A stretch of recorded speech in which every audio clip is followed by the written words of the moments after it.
Bienvenidos a Skullgirls at Evo Latin America Top 8. What's up, y'all? It's me, Munoz, joined by my co-host Sharpie, here to commentate this Top 8 here for Skullgirls Evo. And what a top 8 it is. It's a huge roster. Brazil really showed out. We have over 80% of all players in top 8 coming from Brazil, and that's kind of crazy. Congratulations to Skullgirls Brazil for the very, very strong representation. But in addition to Brazil, we also have a singular player from Mexico, and we even have one player for the very first time from Peru, and we are so incredibly excited to see all of these players. But let's talk about our very first match of the day, Noah versus Milk Pouch.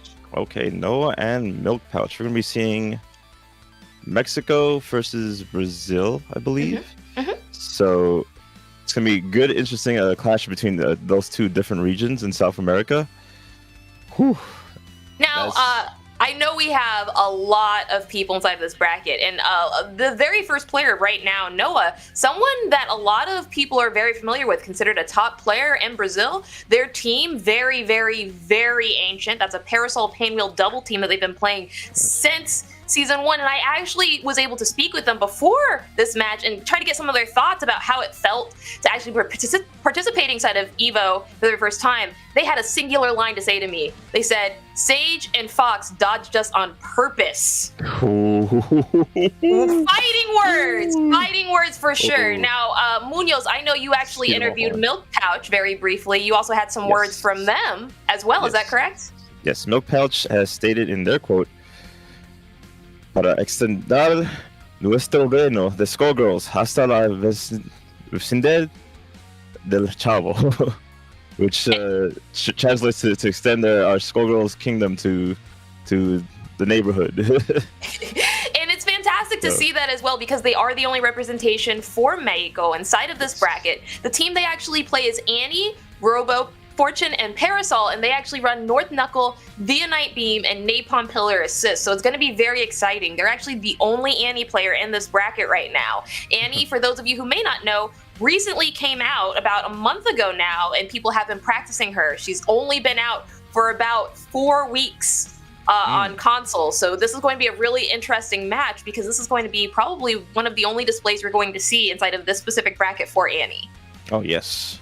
Annie is definitely a powerful character to have on any team in Skullgirls. She is perfect for any order of the team that you ever want to put her in. Great assist, great damage on incoming, and a very strong character overall, like just neutral wise. She shuts down a lot of characters' options, has a lot of decent pressure, and solid mix.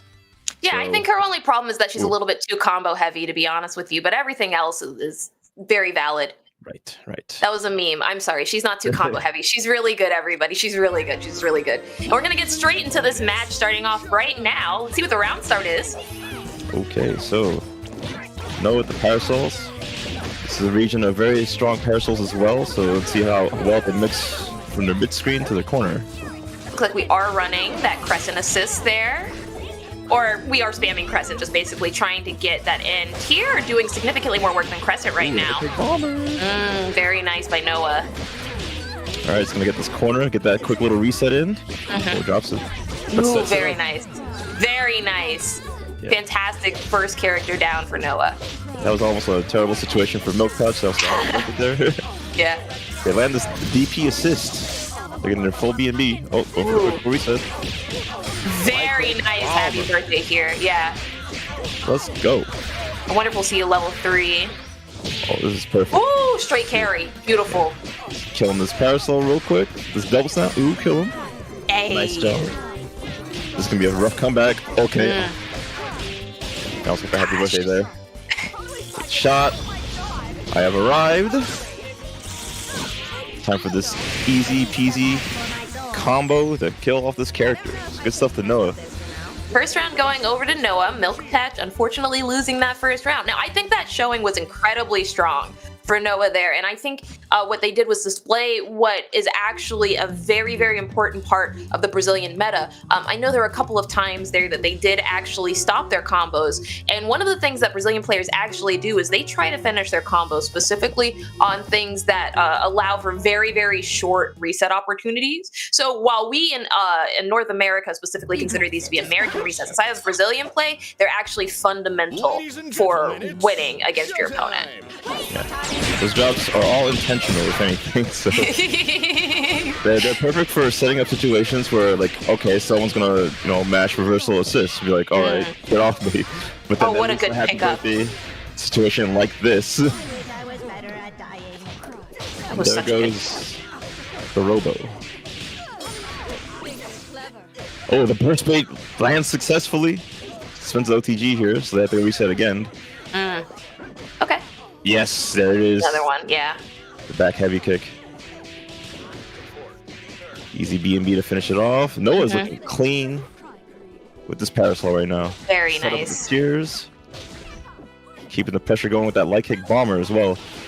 Oh, even defensively, you gotta watch out with your button presses. Pain wheel comes in. This could be her finishing the job right now with this install combo. Oh, very nice. Perfected. Oh my gosh. Ooh. That was dominating. That was very dominating. A very dominating display of both power and prestige from Noah there. Like I said previously, Noah is a long-time Skullgirls player. I unfortunately was not able to get information about how long Milk Pouch had been playing in the game, but Noah is very comfortable with this team and with these assists, and unfortunately Milk Pouch calling these assists immediately on round start is proving detrimental for sure, because these happy birthdays are just eating them alive. That's right. They have to slow things down a bit and not to be too heavily reliant on calling assist when it comes to situations of playing neutral in mid-screen, because we've seen that Noah's proven that they can get the corner carry off of any hit. So it's terrifying. That's a very terrifying skill indeed. I know Milk Pouch is just terrifying, and we see yet again Parasol called on round start from Milk Patch right here, getting punished by that H bomber. Ooh, Milk Patch able to get the first touch in, but unfortunately drops it. Ooh, doesn't pick up off their DP assist. See now, Milk Patch also has their own DP assist and a beam assist too. So oh, this is good. This is good. This is really good. Good snap. All right, finish this off. Going for a pretty simple string. Very smart right now. This may be Milk Pouch's opportunity. Very nice. Caught. Pressing button. Super. It's quite a nice thing to have in the air for Pain Wheel. Oh!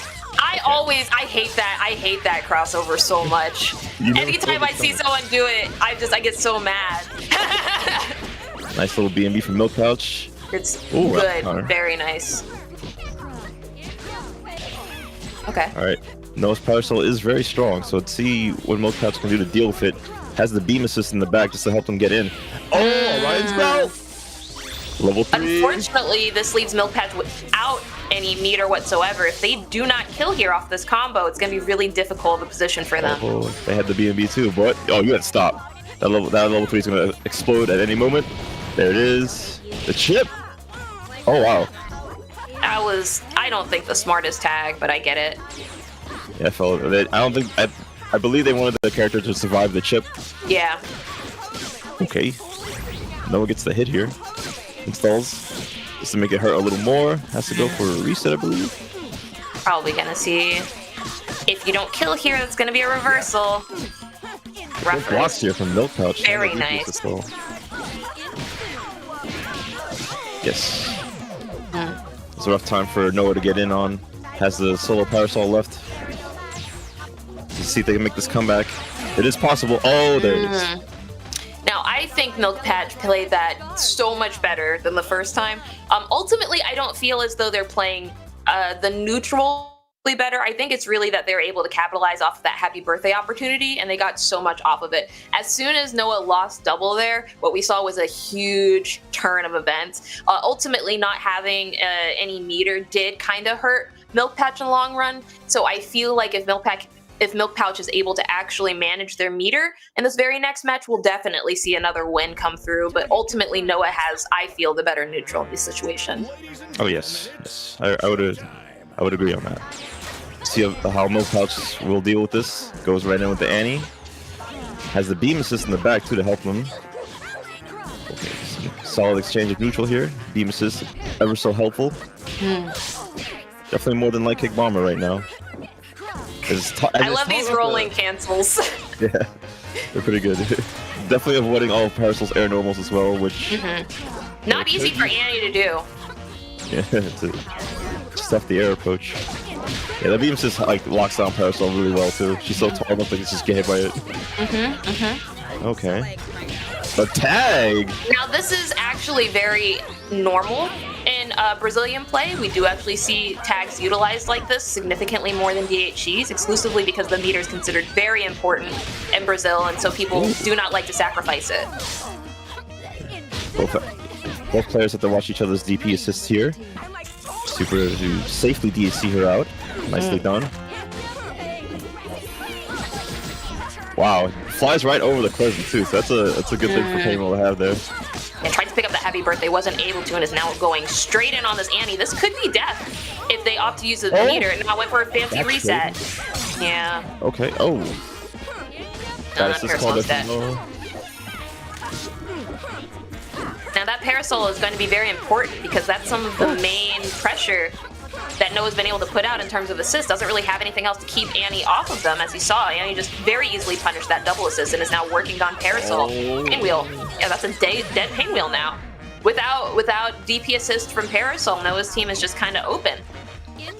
And Milk Pouch holding it down though. That Annie could get her out right now. She has a lot of red health, but chooses to keep her in. Calls the DP assist to get this hit confirmed. And they have 5 bars. They can definitely kill. On level 4. Yeah. Yep. Yeah.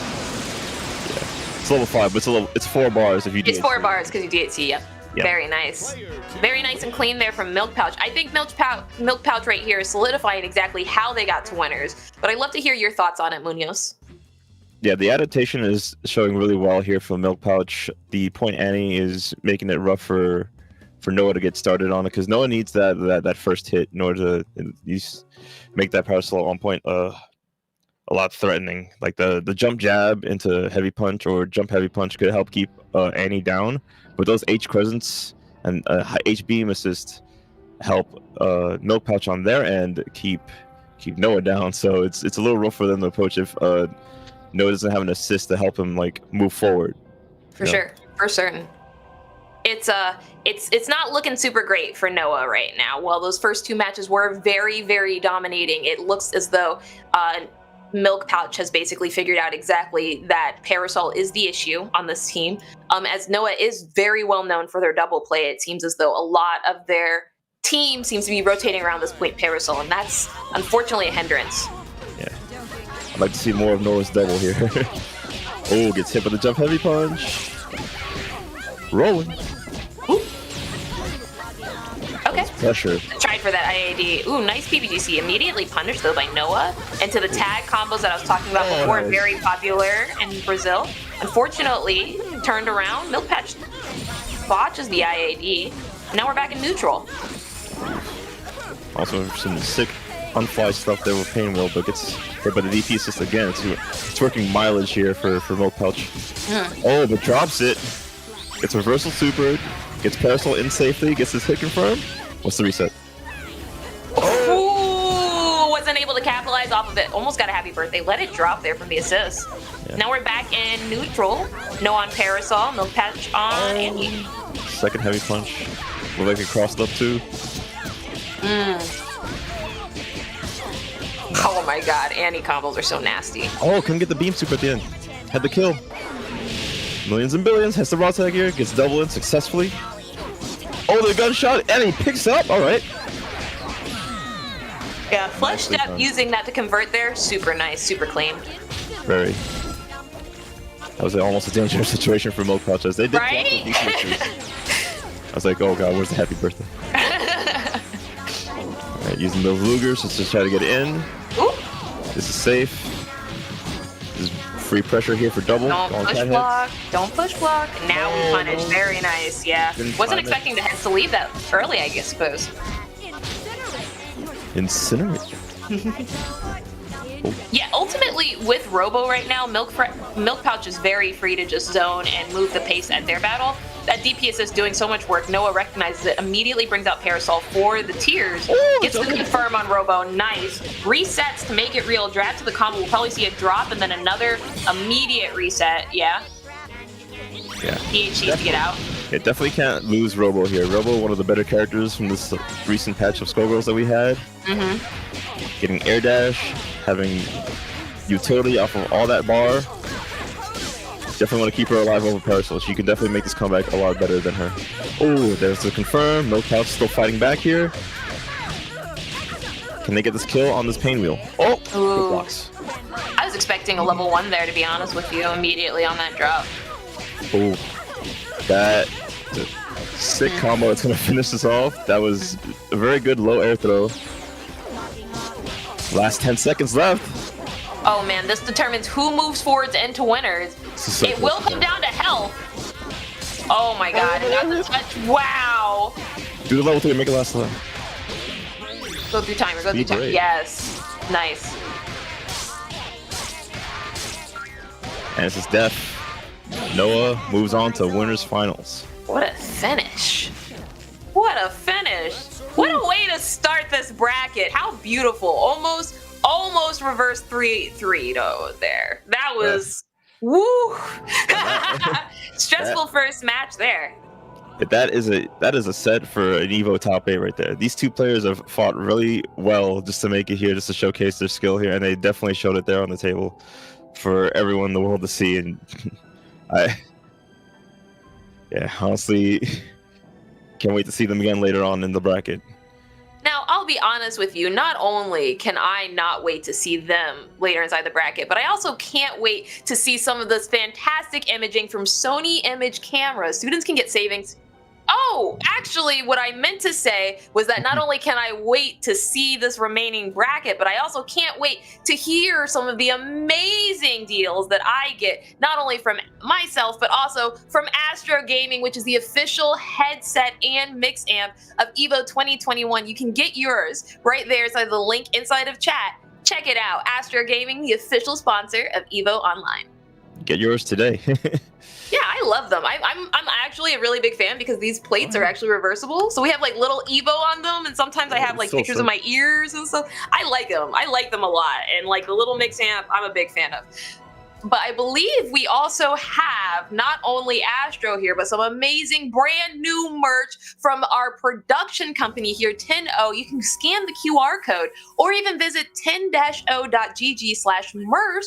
Link is out of the chat to grab any of these fantastic shirts. Specifically, I want to shout out that Combo Queen shirt. Combo Queens is an organization in the fighting game community that helps women and other non-binary individuals find their place in the fighting game community. If you grab any of these shirts, you're helping to support the communities that they represent, and I'm a big fan of that Combo Queen shirt, to be very honest with you, Munoz. Yes, very much so. You can also get these avoiding the puddle packs here, these little emotes and stickers available here at 10o.gg/merch. You can scan that QR code or visit the site there in order to get those sticker packs from your favorite emotes. You know what I always think about whenever I see stickers like that, Munoz? Do you know what I always think about?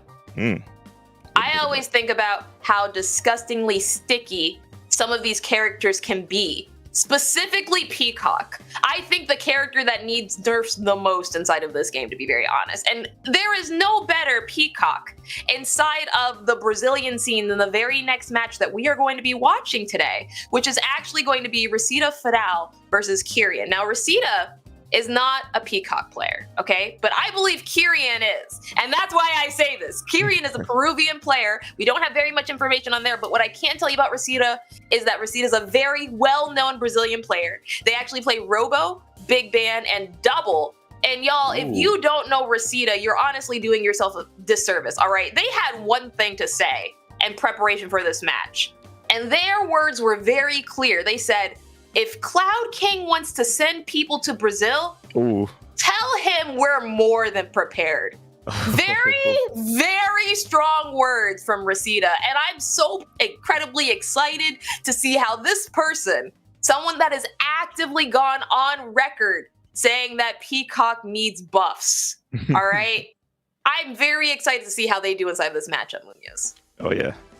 Very respectful of the confidence there. It's because it's crazy. It's crazy. Honestly, I was like, okay. I was excited. You best not miss. Or you're gonna look like a clown. Honestly, like I'm honestly rooting very heavy for Reseda to take this entire tournament here. They're probably one of my favorite Brazilian players. Really bested only by I have my notes right here, but I the only person I really like more than them is honestly Vinico and Aristal, who's also inside of this tournament. But I'm very, very excited. Ooh, looks like they're running actually a duo of just double and big band. Solo band though. Oh man, I was not expecting this at all. Not the solo band. Yeah. You gotta do like your best mix in this character because he's so huge and he's just susceptible to all these mixes. Any amount of meter could mean death for your character if Big Band has it. Yeah. Yeah, he beats the armor there. I just want to say how powerful it is that they're using default palette Big Band, by the way. Just as an aside. Making a statement. Oh no, the jazz hits! You better get the snap and get this hit. Yeah, there it is. Snap. Oh no. Yeah, this could very easily be death right here, honestly. Oh, that's for the full BMV here. Snap at the end. Okay, yes. smart snap. Oh, Dizzy's still high. They have to back off at some point. Okay, good. It's gone. And Dizzy's that little green bar will build that helps in case no one knows. Yep. Unfortunately, that reversal DP did not work. Was not pressing buttons. Easy to block and punish. And Reseda is going to go ahead and take this very first round right here. Nice and clean. Yeah. Looks like those words were big talk, but Reseda was able to at least back it up for this first match. Very nice, clean play there. I think I now understand why Reseda didn't feel comfortable running their trio. Against the solo character like that, going trio is basically death.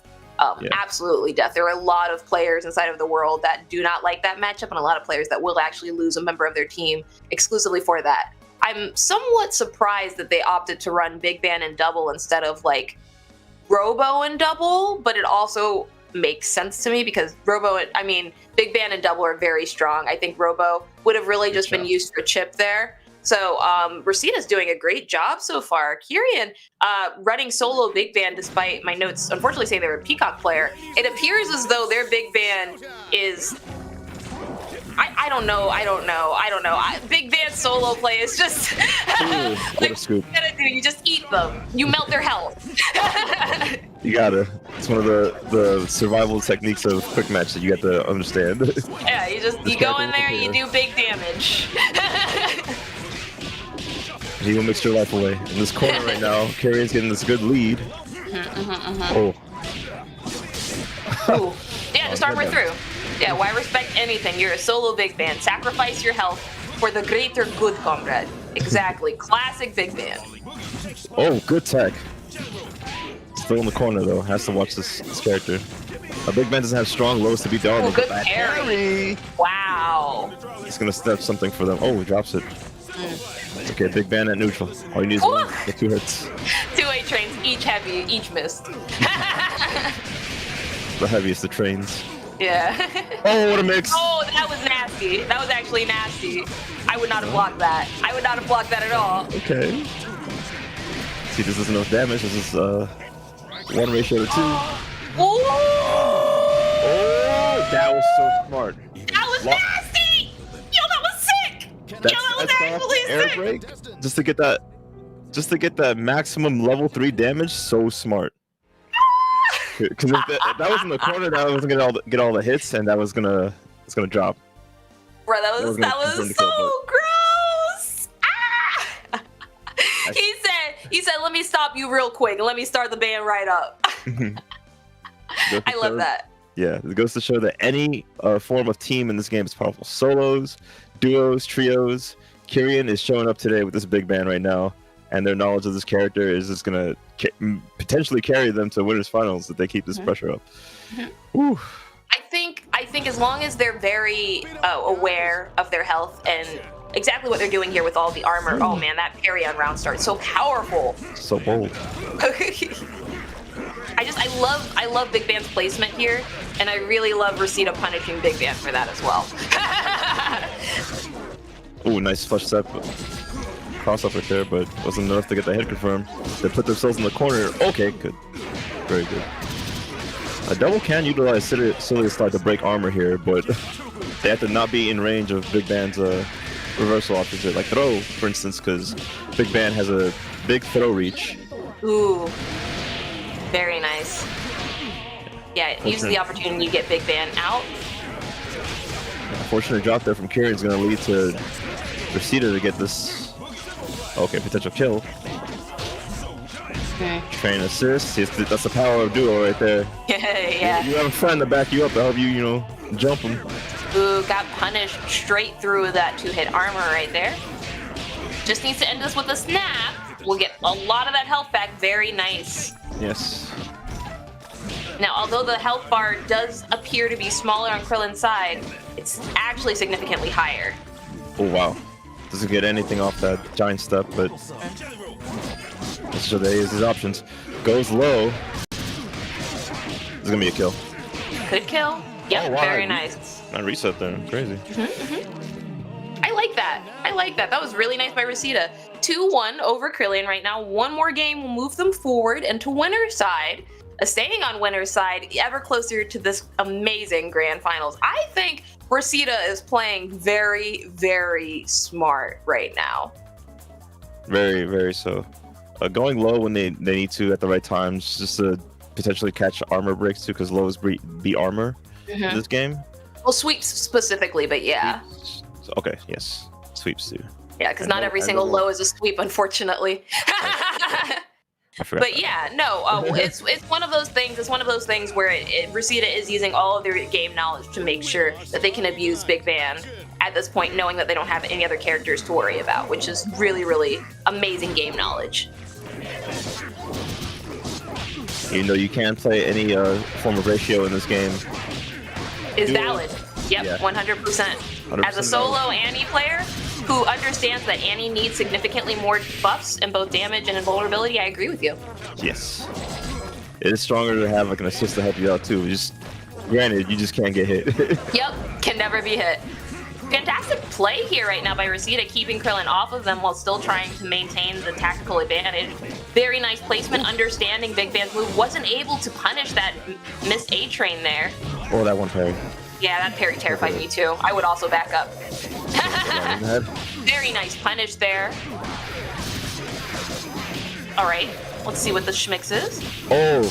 Punishing DP yet again. Yeah, and from here, Rosita's just able to go ahead and wait to punish Big Ban for anything, and I think they've kind of figured that out at this point. This is very possible death right now.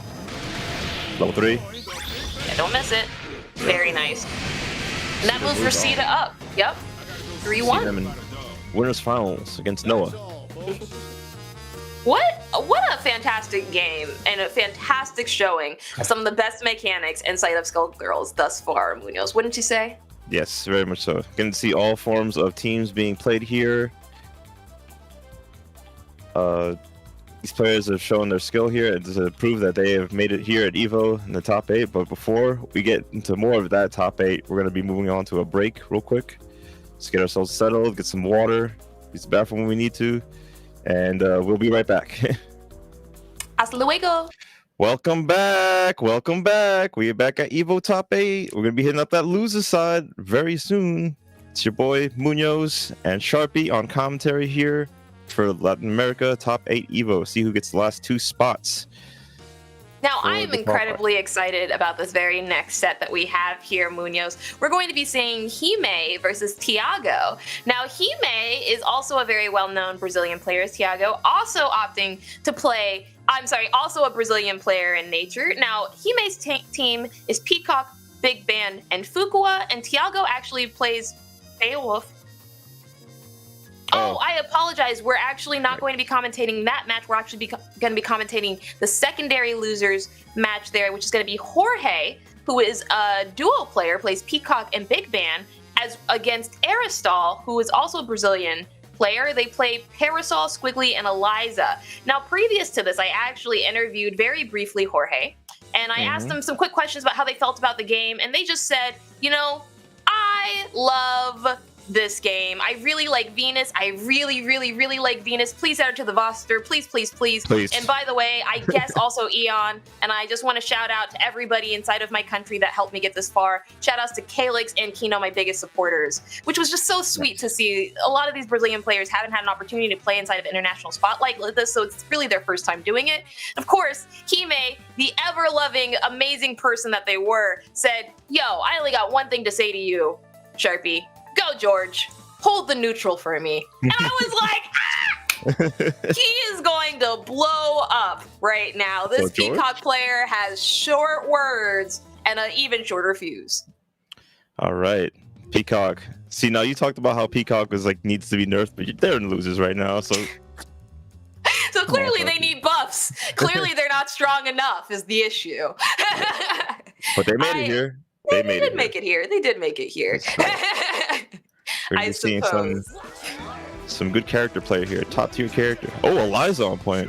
Now, Aristal is a very famous Eliza player. Oh, okay. I apologize. I don't know why I thought we were going up against Hime in this, but Aristal, obviously a very well-known Eliza player, doing amazing Eliza play right now against Jorge, who's actually running, looks like, Peacock, Beowulf, and Big Band instead of the duo.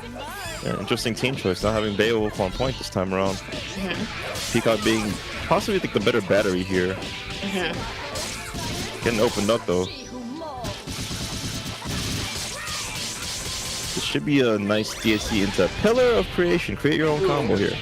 That's such a good, strong button. Annie's supers are so good. Best team utility in the game at the moment. A very nice punish of that Beowulf button there. Yeah. She's like what old Double used to be. Annie, formerly known as Double. Oh, the Python. Also known as Little Band, too. To some people, because she does so much damage. At least until Umbrella comes out. Yes. Then they both will do a lot of damage. Ooh, okay, has to respect IPS there. Very nice! Oh, this is nasty. Used all that meter, cast straight in, and Aristal said, oh, not today, honey. I have the meter and the time. I control the high ground here with this H Crescent's assist and these teardrops. Those parries are so intimidating. Oh, I'm committed. I was pressing a button. I was pressing a button 100%. I was mashing out Pillar. Very, very nice display there by Aristal. Now, Aristal is a very well-known Brazilian player. They're actually one of my favorites to take this bracket today. And they, as was seen before, actually play a nasty Eliza, an even more disgusting Parasol, and a really, really, really gross Squiggly. But their team there was actually very reminiscent of who they usually play. And they said they just want to get some shout outs to the people from Skullgirls, Brazil, and their team, LDJ. And they also hope that Peacock, they want to ask Liam to give Peacock some more projectiles that go away when she gets hit. Just give her a boomerang, why don't you? Just do it. Just do it, Liam. Yeah, just make George go from like one side of the screen and then just walk like, and turn around like to the other side. That'd be hilarious. Okay, now George getting the start here with Beowulf. Ooh, very nice here. Yeah, great punish of that grab. And that Eliza being down is going to be huge here. That was nasty. Across the chair. Good grab. Now, most people will be like, Skullgirls is a game where if I get hit, I have to pick up the popcorn. Kind of true when you're fighting Beowulf, but when a game is reset heavy as this, you definitely don't want to be picking up that popcorn. Oof. Nice throw reset. Fantastic throw reset here. Jorge's really doing a great job of mixing up all these grab resets. I think they're playing Beowulf exactly the way that they're meant to be played. I'm sure Kai would be so proud if he was watching this footage right now. He'd just be like, yeah! Yeah! He's screaming right now. Voice acting the character as he's like watching him mix. Oh, wow. Okay. Really good lead Jumping here for Jorge. Needs to get back over to the chair. Oh, you hit a button? Yeah, you were hitting a button. Yeah. Oh, the way he rotated all the way through the characters. Using that jump heavy kick and that George just to help him get in. Now Annie is a character that I'd be afraid to fight as the last character because of that install and all the tools that she has. Oh god, exactly like this. Assist and this. Oh, this is huge. Okay. Yeah. Oh, it's almost crazy. Assist called jump heavy kick seems to be the game plan here once you're like up the health lead. Really good plan here from Gojay. Jorge able to go ahead and move up one more match, 2-1, meaning one more match will secure them a place further inside of this bracket on the site. I will be honest with you, that Eliza was blown up so quickly. I almost want to recommend that Aristal moved down to 2, but I'm also concerned because I didn't get to see Peacock really play all that much at all from Aristal. No. That's very true. Oh, I'm sorry. Yeah, I meant from Jorge. Because I don't even know what this gameplay is going to look like. It felt like Jorge was just doing so much work with Beowulf. Usually in teams or trios, people really rely on their point character to get started on any sort of mixture, get some good lead, get some bar for the next character. But in this case, Aristal is committing to this team formula. Okay. Feeling that they're confident enough to get started against both the Beowulf and the Peacock. Well, good blocks here. Nice up back here. Eliza did such a great job in the corner. Really, really nice that Big Ben was able to get out. Unfortunately, didn't stop these confirms from happening whatsoever, though. And utilizing that crouching heavy kick in the horse. Woo. Oh no! Drop the combo there. Gets raw tagged on. Very interesting choice here for Jorge. Okay. Nice. Here goes Aristal, yeah. That slow walking low assist is very helpful for George's plan just to get in. Yes. Help him be able to do whatever he wants, just to close the gap, get these grabs in, start their lead. You do not want this character next to you. Shoot. Oh, very fast reset right there. Even picks up the chair successfully just to get this little extendo. Use no bar just to finish it off, and has a high on Dizzy here, so this could be very lethal here for Aristal if they don't get out of this mix. Nice reversal, level 3s. That should be a nice little oh, okay, no. It's the Python, the bomb. It doesn't block their face. Get hit by that jump heavy, but it's the overhead. Comeback potential here for Aristal. This Parasol has full life here. That raw tag did not get punished. Okay. Really nice, strong, commanding opening there from Aristal. I'm sorry, from Jorge. Ooh, Jorge may be able to kill. Just needs to confirm off this. Yeah. This should be death. It's a super. And the pickup afterwards. Nice and clean. Had that OTG. Nicely very nice and clean. Now, before this match, Munoz, I actually asked some of the players what they felt their counters were, and Aristal actually told me that they felt their counter was neutral efficient assists, which means that assists that basically allow them to just stay inside of the neutral. That's the best thing to do against that, and we are seeing that in play here. I asked Jorge what their counters were, and they said his execution, his pad, big band mirrors, and honestly bribes. And when I asked him to elaborate on bribes, he got very quiet, and I was very terrified. And I believe everyone else is kind of scared to ask him what the history on that is. But we're seeing that in effect here. A lot of these neutral-based assists are really hurting, unfortunately, Aristal. Couldn't get the pick off Crescent's assist. Yeah, like that. Like, for example, Big Band's tag right there is just so crazy. I'm even using Parasol's tag right there, too. All these tags are pretty good. Minus doubles. Someone help double on tag. Nice solid pickup here from Georgia. Has the corner. Can go for a really swift reset on the head. Because Parasol's always down backing. They gotta be charging. That's how they get the reversal. Be super. It's a super. And Georgia has one more bar there. It's just a bomb too. Just to hold down the neutral some more.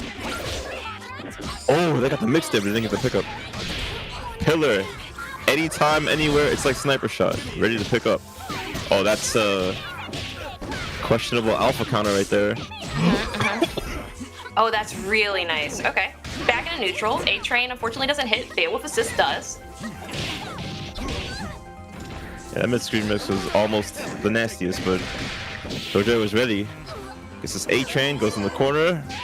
The scariest thing to deal with in this game is having a big man with a really slow moving assist dash up at you with any option they can throw in. Alpha hard knockdown. And Georgia gets this kill. Solo Eliza. It's a team. This can do it. I think Eliza's one of those characters that should be able to do this, and oh, it's what I would say before Timpani, yeah.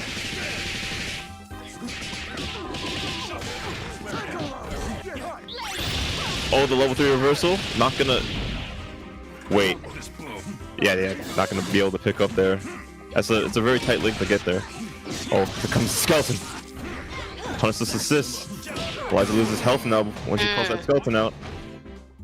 Now Eliza excels in this position right here. Oh, has to get in against Peacock, and this is going to be incredibly difficult for her, but if she does it properly, just keeps that pressure on. It's one of the worst matchups in the game, and Eliza can retain health too. Oh, just shoot her. Rough, very rough, difficult.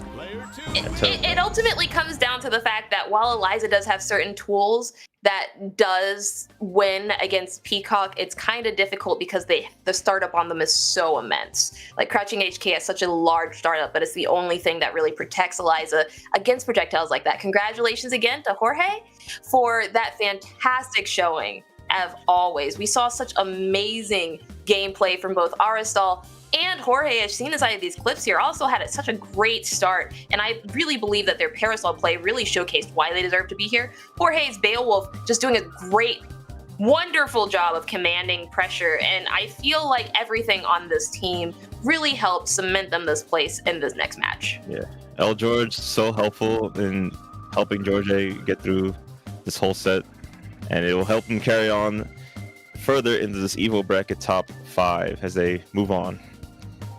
For sure. So, yeah, nicely done there. Very nicely done. Now, I believe we have quite a few matches coming up, all very special thanks to our amazing sponsors responsible for us being here today. One of which I believe is actually one of our favorite sponsors. I'm blinking, unfortunately. MetaView, the place to see this, so many clips and more. Ultimately, if you go on over to evo.metaview.gg, you can actually view all of our amazing moments from Evo this past weekend and this weekend. Check it out. Link right now is in the chat. Yes, check out that MetaView. In addition to MetaView, not only can you view all the amazing tournaments at MetaView, you can also sign up for some tournaments yourself by going over to Sony's PlayStation tournaments, where they host tournaments of an exorbitant amount. They not only have fighting games, they have FPS games, and even more importantly, they have other Team Fighters games. You can go and sign up right now by visiting PlayStation's link. Once again, link is inside the chat. Head up in tournaments, y'all. Join the tournaments. We had a fantastic side tournament hosted by PlayStation earlier last year, and I think it went on very swimmingly. Yes. But we have even more inside this bracket, do we not, Munoz? Oh yes, we are going to have the other side of losers top 8 will be Hime and Thiago. Very interesting to see more of Brazil's players pull up to this event and play super well today, taking each other out, but only 2 can make it here in this bracket. Sometimes you just gotta defeat your friends in order to become the best in the world. For sure, and we are going to see that in this instance, it is actually going to be Hime, the Peacock Big Band Fuqua player I spoke of previously, and Thiago, the Beowulf Big Band Cerebella player as well. Now, Beowulf Big Band and Cerebella is a team that we've seen very, very frequently inside of these matchups. And I believe that ultimately comes back to one of the facts that you said previously, Munoz, is that Beowulf is just very, very strong when it comes specifically to Undizzy, and it's one of those things that allows you to have significantly longer combos, do significantly more damage, and not necessarily have to worry about resets as prevalently as other characters. Hime, I think, will ultimately come out on top of this. They are my favorite to win this next set, but I think that Thiago can also very possibly fight for their life here. What do you think, Munoz? could be hard to call between those two.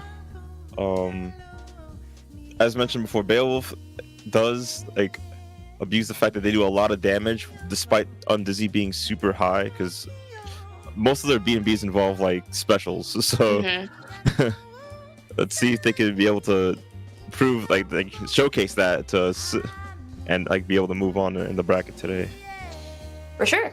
It's going to be a very, very long battle fraught with many charges. As everyone knows, Peacock is considered one of the top tier players inside of the current version of Skullgirls that we are playing on right now, and she's considered very, very, very strong indeed. Not to take away from anybody else, but it is one of those things that puts a lot of her matches in a very fantastic setup. So it's going to be very interesting to see how Tiago deals with that. Hime going for Anchor Squiggly here. That's a very bar exclusive character. So if they have the bar, they're very scary. Oh, for sure. Okay. And double on point to see if they can solve the problem that is Beowulf with good assist backing them up. Ooh, A-Train just running straight through that. Yeah. Bell Band, staple team here in Skullgirls, as it just does a lot of damage. No safe DHCs in that team, but yes, very lethal when they get the hit.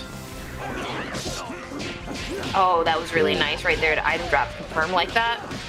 And ultimately does recover in time to go ahead and punish double. Double's currently sitting at about a fourth of her life right now. Has the car to get out of there. And to Linny. Yep, safety ET, very nice. Still tech there, still in the corner, has the ball. Oh, gets hit. And without any meter to confirm off that, that was kind of difficult, but Peacock still made the most of it. Going to be able to punish this very clean with a dead Beowulf. Very nice play by Hime. Yeah, they got the launch on the assist there, and if they probably would have delayed that level 1 like a little more, they probably would have gotten more damage off. But that was a good block there from Hime, noticing that the point character was not getting hit. Oh wow. Yeah, just trying to force Tiago to overcommit there. Didn't get him pressing a button. That was almost scary because Bella could have reflected that. Very easily, yeah. That's Squiggly. Very hard character to block. Without meter, Squiggly's kind of stuck right now. Has to charge up their stances before they can really do some work. Has to Just trying to increase that space to get one stance charge. Oh, the H string. I mean the H press. Catches the button. Scariest thing about fighting the grappler that is Bella. She just has grappler adjacent, yeah. strong reaction game to whatever button you're gonna press. Don't be close to her. She has armor too. Like a bomber. Good, escapes the corner. For Bella damage, excels. You don't want to be there. Okay, gets the hit low. Okay. Nice little beam me to finish off this character. Now it's time for you to guess, big man. The 2 chances. Oh wow. Okay. It tries to fuzzy them right there. The jump light kick. Okay. Yeah. This right here is dangerous. Hime has a very, very strong double. Just has to get them. Yeah. Yeah. If they can finish this off, that's health win for them. Oh. Oh, even beats the SSJ. You knew you were gonna do it. Hime. Taking game 1 there. Very strong game 1. Very strong game 1 there for Hime. After losing Squiggly, ultimately coming back even stronger with double. Really good showing. Very nice showing there. I was a little bit concerned about them going into Squiggly that early with no meter. And I sense that you were as well, Munoz. Yeah, I was. I was like, whoa, she's in. She better get the play because it's kind of rough for her. Without any stances, without any meter, it's super dangerous. Yeah, has that brass assist that helped back him up too. So it was very dangerous to hit any sort of button there and commit to any dive kick because they were just getting snuffed right out with it. So let's see how Tiago deal with this now. Okay. I think that the Squiggly may be the potential weak point of the team. I'm inclined to agree with you. Ooh, ultimately got confirmed off that chair. And this is looking like it's going to be death for no meter on one more reset right now. The blocks on the double here. Oh, very nice grab. Grab back in the corner. Very good landing button to come in with for double. Help her get started. Mid-screen mix. Okay, blocks the cross under a jab. Level one to keep it safe. That big band's just a little bit too big there. Sorry. Yeah. So punch the assist a little bit too. Oh, okay. That was quite disrespectful reset right there. Good block on the low. The double tap low right there, just to open him up. Python. That's a dead peacock. All right, what's the incoming? Oh, that was nice. Nice punish of that big band. Ultimately didn't get anything on point though. Nice concho to go into it. Are we gonna see a disgusting, illegal cross under throw? Oh. Yeah. There it is. There it is. Keep it simple. Cerebell corner nasty. Pick up? Oh, no, it doesn't pick up there. They had OTG too. Just wasn't quite able to reach. There's the reflex. Yeah. So you can't just throw it out against her. Do it again? Oh, no, too far. Nice tag, nice tag. Used to cover tag. Didn't punish it. That's one of the most unsafe tags in the game, and to cover it with a super that lasts that long. Very smart. Yeah. Brazil does things like, wow, this is huge. Can they get the pickup? Yes, yeah, they do. Oh. Very nice. This could be the round for Tiago. Let's see if they can get the incoming. That was a very crazy incoming to block. But it wasn't enough. We'll give it the nicest B&B here. They can get this kill. Yep. There it is. Tiago takes this round. Got it. Very nice by Tiago to go ahead and grab that round there. Ultimately, one of the things that I noticed is that Tiago's been very, very good about controlling the way that their team moves in and out of the match. We are seeing a lot of the very, very heavy showing that is very predominant inside of Brazil. Is one of the things they love to do is rotate the opponent's team around via snapping. Even if there's no other gain, it's exclusively to mess with the state of DHCs. In addition, we see them very heavily favoring hard tags as opposed to DHCs, especially to save meter, because meter is considered very valuable. So I think ultimately there, Hime should have DHC'd. I think the tag did kind of hurt them, but they were able to get in for free because of that meter previously. Nice. Great round start as well by Hime. Yeah, noticing that too. It's very interesting to see how different players like utilize their characters as like more of like American styles. Like, I'm going to keep my character in because even if I DHC out, it would be a bad situation for me to just like lose a character and then lose their health as well.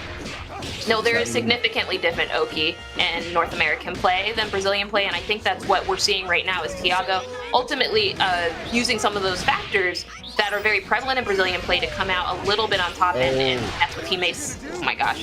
Yeah. Just the use of DHCs here is just so insane. Very. Has that brass knuckle assist too, just to help him get in. Already has him in the corner here. Good block in the mix. And our up back reversal jab there. Just to get started. Oh, crosses him up there too. Ooh, okay. Nice throw. Keep the grappler full screen. Oh, now pushes himself in the corner here. Let's see what they can do. Dragon Bite assist. Can help lock down too. Here on Hime's end. Very nice and strong. Very nice strong pressure here from Hime. He always has that George out too, just to keep him honest. Yeah.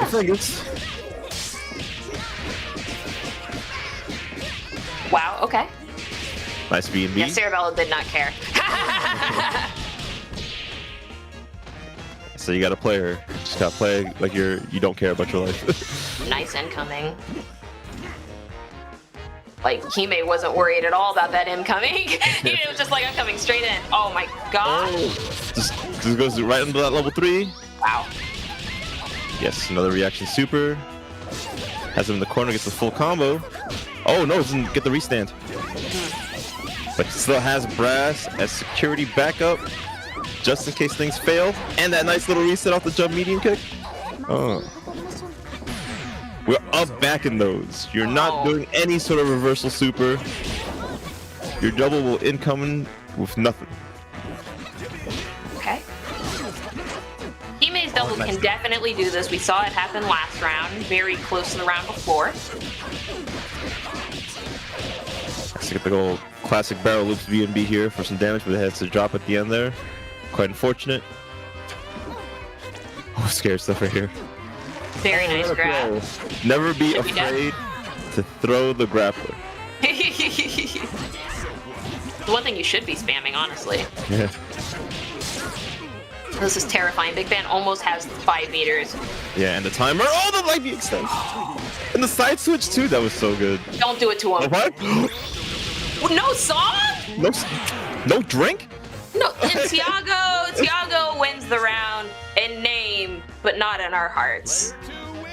2-1 for Tiago right now means yet another win will cement Tiago as the winner of this set. Now, let's just talk about Hime's play there for a moment. We're gonna excuse the level 5 Big Band no song because nerves, but we are gonna talk about that reversal level 3 that we saw there in the corner. I think it meant to do a little bit more work than it did. It was supposed to keep Cerebella off of them, but ultimately Cerebella came straight in and said, I have grab and bone frames. I'm not terrified of you at all. I feel like Daisy Pusher would have been better there, but I understand Hime's reversal options. Let's see what the round start is. Yeah. Quite a pressuring situation. We have Bella so close to you and she's not jumping. Okay. It's the real threat right there. Tiago is just coming out very aggressive. Fantastic use of the hard tag there to punish Tiago's aggression. And Hime now has Peacock out, just has to play the bullet hell game to keep Tiago away from them. BGBC punts the assist. Yeah, Hime's playing so well right now. Oh, wow. Block layer 1, we can block layer 2. Has the meter to make this a real death. Oh, hard the tags. TJ special. How do you block hard tags? Simply just pray. Just pray. That's one of the better hard tags in the game. Yeah, it is. She comes from the sky, she gets the knockdown for it too. Knockdown and grapplers are like best friends. Alright. Nice little B&B there from Tiago. Picks it up and kills the Peacock. Okay. Nice grab. Doesn't opt to grab it to the corner. Grabs back in mid-screen. Oh, that was so fast. That was very nice. Do it again though. You get this kill. Went for save side. Oh no, don't want to let her live. It's to be a kill on your character now. Simply go in the lab. Finish this combo. Level 1, level 1. Very nice. Tiago looking clean right now. But Squiggly with 5 bars is a threat, especially if he ever lands this level 3 on any of the 2 characters that are coming in right now. Oh, the full block. There it is, the level 3. There we go. Reversal level 3 immediately confirms on that Beowulf. Squiggly has their work cut out for them though. That's a full health Big Band on the screen right now. And Tiago cannot get happy birthday. That good screen control right here. Squiggly so very threatening with meter and charges. Good block on the overhead.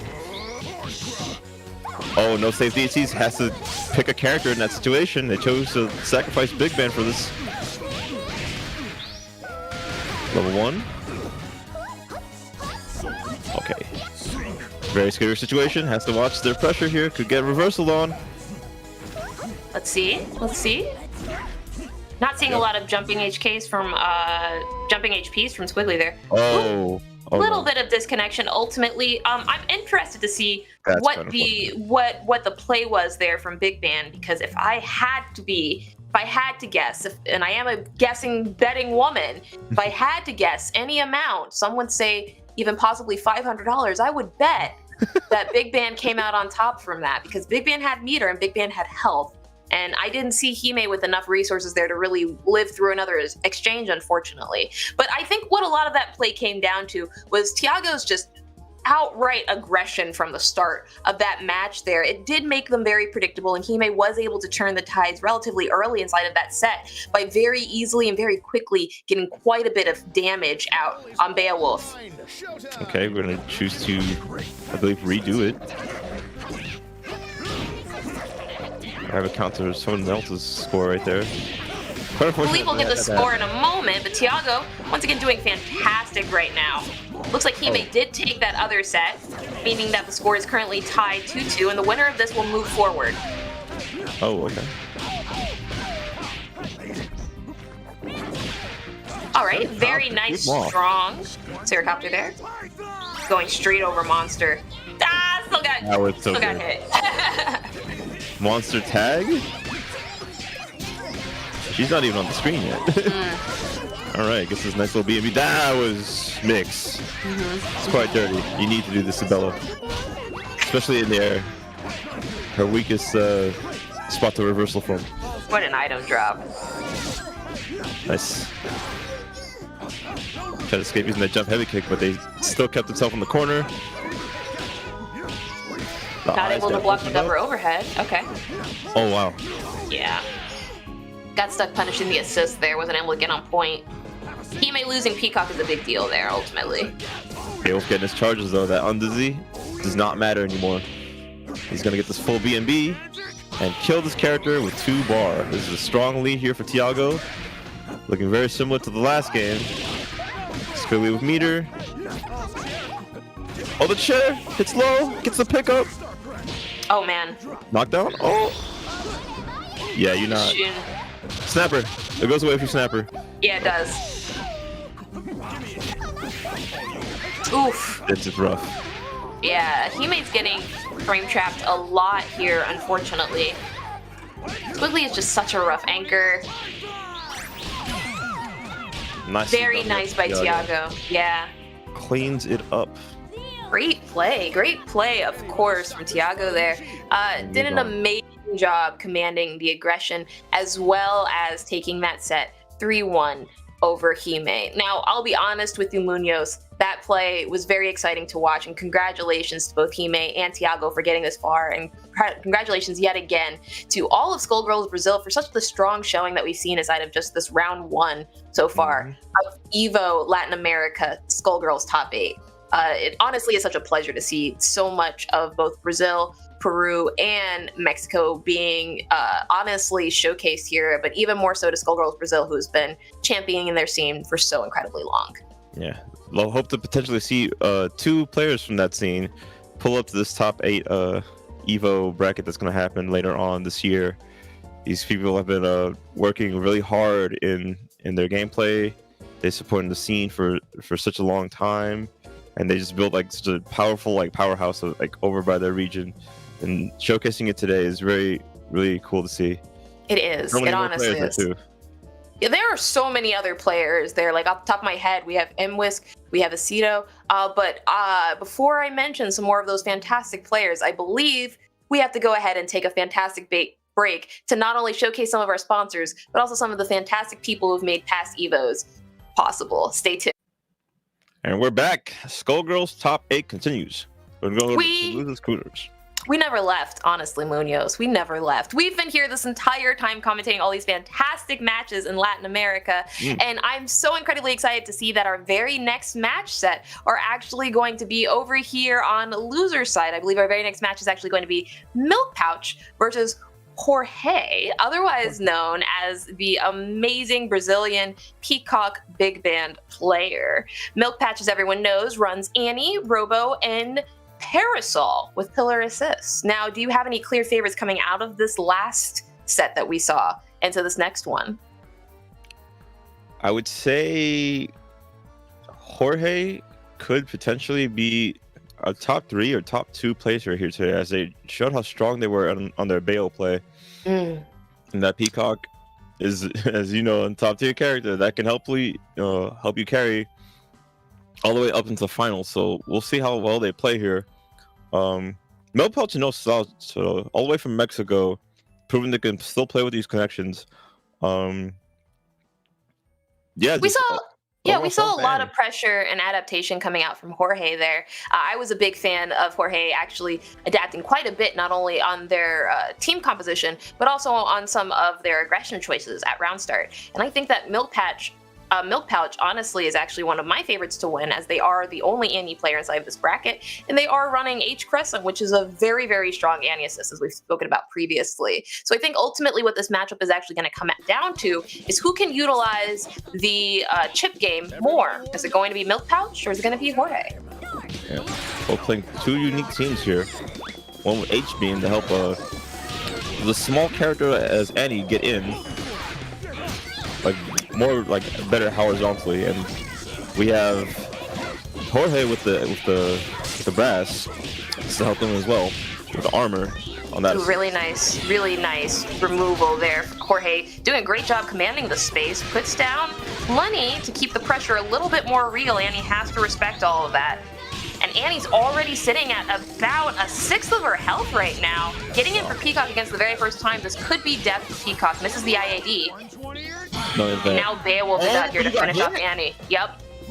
Very nice. Damage to Robo and incoming. That's quite unfortunate. Oh, okay. Let's see a little bit more aggression coming out here from Beowulf, taking advantage of my Milk Pouch. Yeah. Hit by Blitzer. That is going to be death for Robo Fortune. Milk Pouch sitting on a singular character. The incoming is Chair Toss. Beowulf does win that engage. Let's see what the reset is. Yes, Burst builds up 3 meters of height. Wow. Throws the chair out to get the confirm again, but ultimately just goes back into neutral. That sweep. Okay. See if Milk Pouch can. Oh, the chair call. It's a new thing that Beowulf got in these patches recently. Yep, very recently added inside the very last patch, about 4 weeks ago now. Reversal super. That's so much damage. Just raw damage. It's going to take out this character. Counter hit too. Jorge did a very good job, I feel, of commanding the aggression. Essentially, that entire round, what we actually saw was Jorge take immense advantage of every single drop there by Milk Pouch, starting with the Annie call inside of the corner and ending finally with that Beowulf tag in, just ultimately using that to just cement the kill on Annie. And after Annie was done, Jorge really didn't have anything else on the team to really worry about, and we saw that very quickly, plainly play that last match. There was a lot of unfortunate drops here on Milk Pouches, and they got the solid hits in, but it's just those happy birthdays and like those weird body confirms. You have to deal with like each character's different body types. Oh, okay. Nice grab. Let's see, we have a lot of H Crescent coming out trying to approach against Peacock. Jorge being a little bit less aggressive, a little bit more keep away here, just playing very defensively, and Milk Pouch trying their best to approach. Ultimately at about a third of their health, exclusively due to Chip. Very much so. Has to build the bar to get her out too. Okay. Oh, couldn't in time. They got hit so many times. Robo coming in. Has 2 bar. And the DP assist to help answer the problem that is Peacock right now. Oh, nice grab. So a quick throw reset. Tries to go for another one, but didn't time it right. Alright, these beams can help stop Big Band, but if any form of bomb hits Robo here, her zoning stops. We're seeing that right now as Jorge was able to get that full Lenny. Ooh! Scoop! Versal Magnet, yep. Nice. Wasn't able to completely confirm off it, but it's still death, yeah. Alright, Parasol, really nice. Beowulf and Band. No safe DSC on Bale Band side, but the damage is gonna add up if he ever gets a happy birthday here. So okay. A lot of aggression coming out from this Parasol. Wow. Just watch. Taking those grabs up there.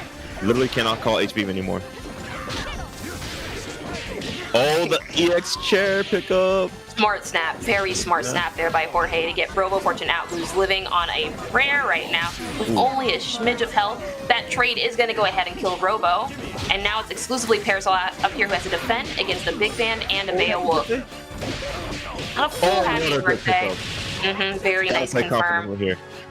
This is a good escape super there for Beowulf to have against this pressure heavy character. Okay, Milk Pouch is playing it nice and slow. Yeah, not respecting that armor or the assist. Oh! Wow! I didn't know I was gonna win there. I thought I was gonna trade. Oh no! Oh yeah. Yeah, just sweep, right? Just armor sweep. Why not? Armor sweep. That was nice by Jorge. That was very good. That was very well earned indeed. Now I will say I feel as though Milk Pouch kind of didn't fully utilize some of the opportunities they had there as Parasol to go ahead and exploit Big Band and Beowulf specifically being on the screen at the same time, but a fantastic showing nonetheless because they did extremely well. I was not expecting that reversal level 3 to beat out level 1 at all. Were you? Yeah, it was very close to call because the level 1 was like very close. Like it's like point blank right in her face. And I thought he was going to just use that as a reaction super just to beat it out. But shows that that's a strong level 3 to have for Parasol. She does have her answers just to get in again, but it's just on Milk House to capitalize and be confident on their mix. Now right here, although Milk Pouch did win the round start, Jorge ultimately winning the neutral immediately after, pushing Annie to the opposite side of the screen. Beowulf does get hit. Annie does get a confirm off of Peacock, and we're looking at a reset opportunity. All of Peacock's health very rapidly melting here, and this could be death for a meter if Milk Pouch opts to spend it. Oh, alpha counter to save Peacock's life here. Gets Beowulf in, but drops it. Tries to super, catches him. Good reversal anti-air super. Yeah. Oh, drops the snap. Wasn't close enough. Quite the micro dash just to get that one. Yeah, I don't know if they had OTG either. Yeah, finishes off Peacock there. Off the assist. Big mistake of calling Peacock, who had very low health. Probably meant to call Big Man. Snap into the trash it goes. Yeah, I really like Jorge's use of Snap here to finish off these deaths on these characters. Really smart. Ooh, goes right in. It's that clinch. This character's always charges. Oh, wow. Good little escape there from Milk Pouch.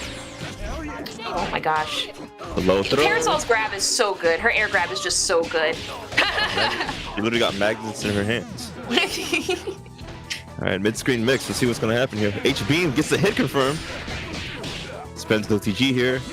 Doesn't want to follow that off, just playing it kind of safe. Robo does take damage there, but I don't think Milk Pouch is too worried about Robo right now. The level 3 is going to beat up Robo, but Milk Pouch stops it in time. Okay. Gets the low confirmed. Level 3 simply ends the meter. Makes it real, and by finishing off that big man, Milk Pouch puts themselves on the board with 1 win versus Jorge's 2 to remain inside of this bracket thus far. Milk Pouch out here literally fighting for their life. I love to see the absolute advantages and the absolute adaptation that we saw inside these last matches. I really like the way that Milk Pouch was significantly smarter when their Parasol was out on the screen, actually utilizing the assist because they did have them this time, specifically the Robo assist, and understanding when they could throw the body at Big Ban to stop the point from taking damage was huge in that last match. Let's see what the round start is. All right, H-Beam goes in, it's thrown. Okay. Quite an unfortunate drop. That's pretty hard to pick up off, though. It is. Oh, this is a very punishable super. Yeah, this is possibly game-changing right now for Jorge if Jorge's able to get Annie out right now. But increasing that distance for Annie puts Jorge in such a good spot. And that's what we saw both Game 2 and Game 1 of the set. Good blocks on those jumping heavy punches. This is very hard to block. This is nice confirm off the pillar. Simply stops the tag from happening. Little gut check low. Throw range is massive. She's little man. Look how big her throw range is. Oh wow, a lot of pressure coming out right now. Big Ban assist and Beowulf just completely dominating the screen. And that is death for Annie. Grabs 3 meters of height, grabs on incoming. Sweep, unfortunately not able to capitalize off that happy birthday. And now it's just a zoning game. Keep this character away from you. As he gets started, he's going to play the game. What a game. What a game. Beowulf just melting away all of Robo's health right now. In this corner with 4 meters. That's a dangerous place to be with a Beowulf. Alright. Oh yeah. No super required. 4 bars here on Jorge's side. They have all the advantage in the world. Gets the super. It's the bomb. Backs up. Picks up. Big damage. Very big damage indeed, and Undizzy Bar isn't anywhere near full. Finally filling up, has this last string right here. Oh, so much damage. Yeah. With the item drop at the end just to make it kill. Didn't even matter if you bursted. Jorge said it wasn't even close. I got this. This is easy peasy. I practiced these combos. Yeah, Peacock went brrr there as she spent so much bar and just like capitalize off that corner combo just to finish off that set. Jorge moves on into top 4. We're gonna be seeing more of them, and that is, yeah, That is one of my picks here to make this Evo top 2 placement here. Potentially win the whole tournament. Showed a strong Beowulf here. Had a lot of confidence in their play and just confirmed off their hits at every opportunity that they got. Even if these happy birthday situations were happening, they still managed to armor through on any of Milk Pouch's drops there, and was just able to close out sets. And not to take away from Jorge's Peacock at all, which I think we can both agree in that very last set, we did see the Peacock proficiency come straight through and guarantee Jorge a spot inside of losers semifinals, where they'll be playing the winner of our very next match. We will be watching the very next match of Krillin versus Tiago when we come back from this fantastic break. Nice, welcome back. What you just saw there was My Hero Academia, the strongest hero. Play all your favorite heroes and villains from the show: Deku, All Might, Bakugo, Endeavor, Hawks, and even more. Type !MHA in the chat if you want to download to the game to play now. Now, I actually play the game myself. Munoz, I don't know if you know, I'm very much so a big fan of using Gravity Girl inside of my own personal fights. And I do have to let you know, Creation Girl, otherwise known as the girl who can literally create anything, she's OP, all right? Just something from me to you. Why wouldn't she be? That's an OP power right there. Yeah, it is. Oof. But back to Skullgirls, a fantastic fighting game in and of itself. We have our very next match, Kyrian versus Tiago, coming up. Tell us a little bit about it, Munoz. Kyrian and Tiago. Now, Kyrian was probably the only solo left in bracket. They played solo band earlier today, so they were looking pretty clean with that band. But it was just Reseda's duo team, the double band, that helped out secure that win for them and to help them move on to winners finals. But Kyrian, still strong, can still make it up to them. The only Peru player left in bracket. They're going to be facing off against Tiago, the staple team of Bayo Bella Band, and they proved how strong they were earlier in their match against Hime. So let's see what a trio could do against a solo if they choose to play those characters. Both are going to be like really strong band players too, so it's going to be exciting to see another band mirror potentially. So see what happens. am not excited to see these grappler mains play each other, but I'm going to fight through my internal problems that I have with grappler mains to commentate this match, and I just hope that both players can appreciate the fact that I appreciate their skill getting to this point, to be very honest with you, Munoz. Evo is a very hard tournament to get top 8 at, so we'll be seeing how well these two do in this match happening right now. Oh wow. And it looks like Tiago is actually opting to exclusively use Sarabella and Big Band in this combination against Krillin right now. Looks like they are keeping their Brass Knuckles assist. And Kieran does get first touch there onto Sarabella. 50% of her health immediately gone. The second reset putting her down to, oh my gosh, looks like she's only going to leave about a tenth of her health, if not death. Jeez. Band, strong. Deleted. Oh my gosh. What a scoop. Very strong showing immediately from Krillin right now, just going in on Big Band, putting out all this pressure. Armor straight through that snap. Parries comes out. Tiago immediately picks up off that parry, understanding you would need 2 to make it real. And right now we're seeing some of the very first damage come out on Krillin, leaving with about a fourth of their health. Ooh, backs up. Interesting choice here. Yeah. But the OTG have to dash in just to get another confirm. It's all on Big Band mirrors, like as I mentioned before, but it's good on Tiago to go duo here to match the solo, just so they don't die as fast with the trio. Very smart right now. Ooh, a lot of damage coming out from Krillin. That solo v duo damage is just still so immense. You get so much off of every single hit. Oh, it's low from that far. Kyrian looking to take this character out with a level 3 in the corner. It does enough. Nicely done, nicely done. That first match goes over to Krillin, the Peru solo big band player. Now, if I recall correctly, I believe that Kyrian also won the very first set that they played against Reseda Federal. So this may just be either the start of Tiago's run back or the start of Krillin's absolute domination in this set. What do you think, Munoz? Yes, Kyrian solo band, as threatening as that is still as a solo, has to deal with assist calls that could stop any of their approaches. So hopefully that they notice that the gaps are there and manages to pick up with that beat extend. Picking up both characters. This happy birthday situation is not ideal here for Tiago.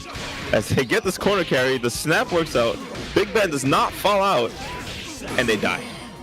Wow, that was really quick, really far, really fast. Oh my gosh. Has to stop on Dizzy super high right now. That completely caught me off guard. Wow, fantastic there, right there. This is going to be a very quick, simple match. Munoz, this match can't be over already. Yeah, it is. Oh my gosh. It is. Already? Whoa. That was a 17-second long match. Munoz, how?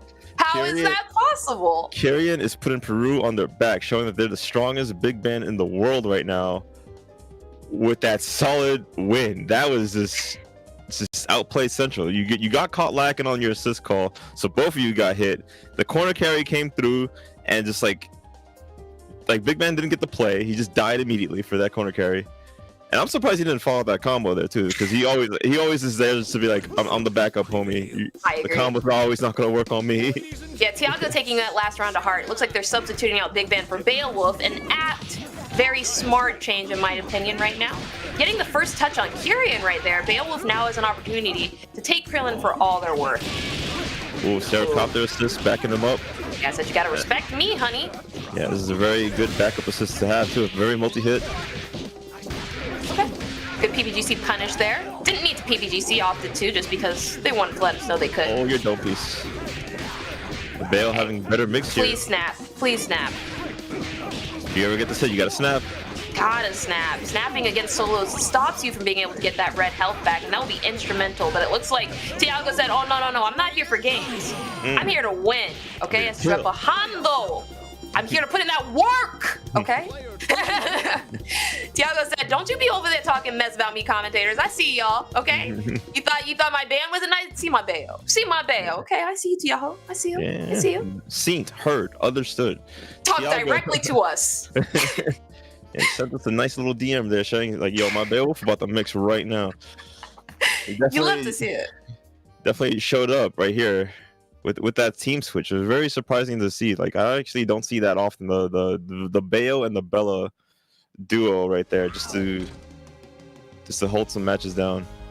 Let's see what the round start is. I'm interested to see if Krillin's gonna be just as offensive as they've seen before. It looks much more defensive this time, opting to just move both players playing very defensively at round start. Tiago obviously taking the aggression significantly harder and neutral there. Gets Krillin into a corner. Undizzy burst does happen there. You know, I'm kind of, wow, yeah. Anti-air reset too. Quite rough situation for Big Ben. Has to block this Beowulf from the corner. That's all I can say is just, wow, Beowulf. Okay, Beowulf. Why were you running Ban, Tiago, when you had this Beowulf? Oh, the Python. You got locked down. That was a perfect. He said, not only do I have a Beowulf, I have a very useful Sarabella out here with supers too. Okay, Tiago, I see you. I see you, we get it, we understand. Tiago is a force to be reckoned with, Munoz. That Beowulf is strong. Very strong. They just had him on lockdown. It was just Kyrian guessing in those moments that it just got him punished. It was just from full screen too. There's that jump heavy punch, outstuffing the grabs, the lows. Like Kyrian had to utilize some armor or something, some trains or something just to stop him from jumping in the air. Man, sometimes when you're between a Beowulf and a hard place, all you can do is exactly what Beowulf did right there. Grab, reset him, and start him straight back up. Kyrian taking a very, very commanding lead as I have this so far, immediately killing Beowulf. Said I wasn't even worried about you, little boo thing. Ooh, Beowulf, sliver pelt, there we go. Finish that off, finish that off. Yeah, even though this duo is strong, it doesn't have a safe DHC, so he had no choice but to lose Beowulf there. Ooh, nice DP. Very nice DP there. Sarabella keeping that pressure on Beowulf right now, coming down, pressing a button, isn't able to pick off that confirm, and the grab does come out, has to capitalize off of this. 3 bars to work with right now. Ooh, did you see grab? Still has the bar though. Yeah, I'm kind of interested to see if Krillin's gonna go for the kill off this next confirm. Just level 3. That is plus. You have to respect it. Whew. Okay. Respect what? I got Symbol. I get right over and I get this pickup. I'm gonna go for this kill because I'm gonna build the bar here. Yes, yeah. Oh no, drops it. Wow. Don't give him a chance. Don't give the grappler a chance. Okay, mix him up beside the corner. Tiago can still do this. Oh, fingers. Arabella being ridiculous right now. The was the burst bait. No, What is the burst bait? Oh no, dropped it. Drop the burst bait. Drop the burst bait.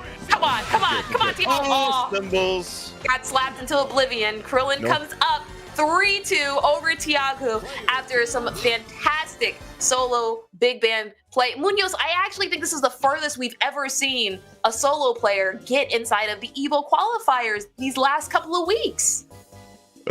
Oh my god, it was insane. I was just, like my heart was like pounding that whole set, like that last like minute like moment, because I didn't believe Tiago's Bella would be strong enough, because they didn't really prove to show how strong their Bella was throughout that whole set until like the very end. They were just popping off. They were getting their grabs in. The pickups weren't on point, but it was still very scary there on both players' ends to see who could like come through there. Now, I agree that it was definitely a toss-up in that final match. It really genuinely was. But what I would love to do is actually pull out some fantastic moments, not only for our very talented players, but also for our very amazing, talented sponsors, specifically Fusion by Power A, one of the fantastic creators and fantastic sponsors of our event. They actually have provided some of the best wired controllers that I've personally been able to see, and they are one of the fantastic sponsors for EVO. The Fusion Pro 2 is a wired controller used by some of the best in the world. You can grab it via the link inside of your chat right now. Yeah, if you need a controller for Steam purposes, you can get one today at power8.com. Check it out there. Fantastic showing. And let's see what the very next match is. I believe our very next match is actually going to be winners finals, which is actually going to be I'm sorry? Top 4 set to go. I believe we have Noah versus Rosita Federal up next on this bracket. They have not lost a singular total set and are both still on winners. Let's see who moves down to losers. Munoz, do you have a favorite in this next matchup? Noah. I'd like to see Noah make it to grand finals, because Noah played really strong in that set that they had earlier today against Milk Pouch. So they're your favorite to go through? Yeah. I'd say Noah and Jorge for top 2 today for this event, because they were both really good today. So see how far both those Brazilian players can make it. Noah starting off very commanding right there with a standing MP, just going straight into the tier game, and Rosita taking the opportunity to build up some distance and start on their projectile game right now, trying to move closer and bait into the item drop. Parasol not falling for it very easily, shrugging off these H-Bomber assists and trying their best to keep Peacock at bay, throwing out H-Bomber assists of their own.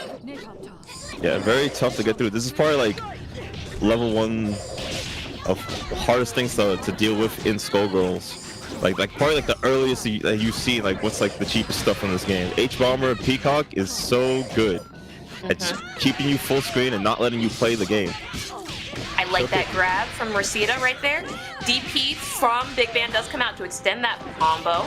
We got an item drop, and now it's just a method of whether or not Rosita wants to spin this meter for the kill.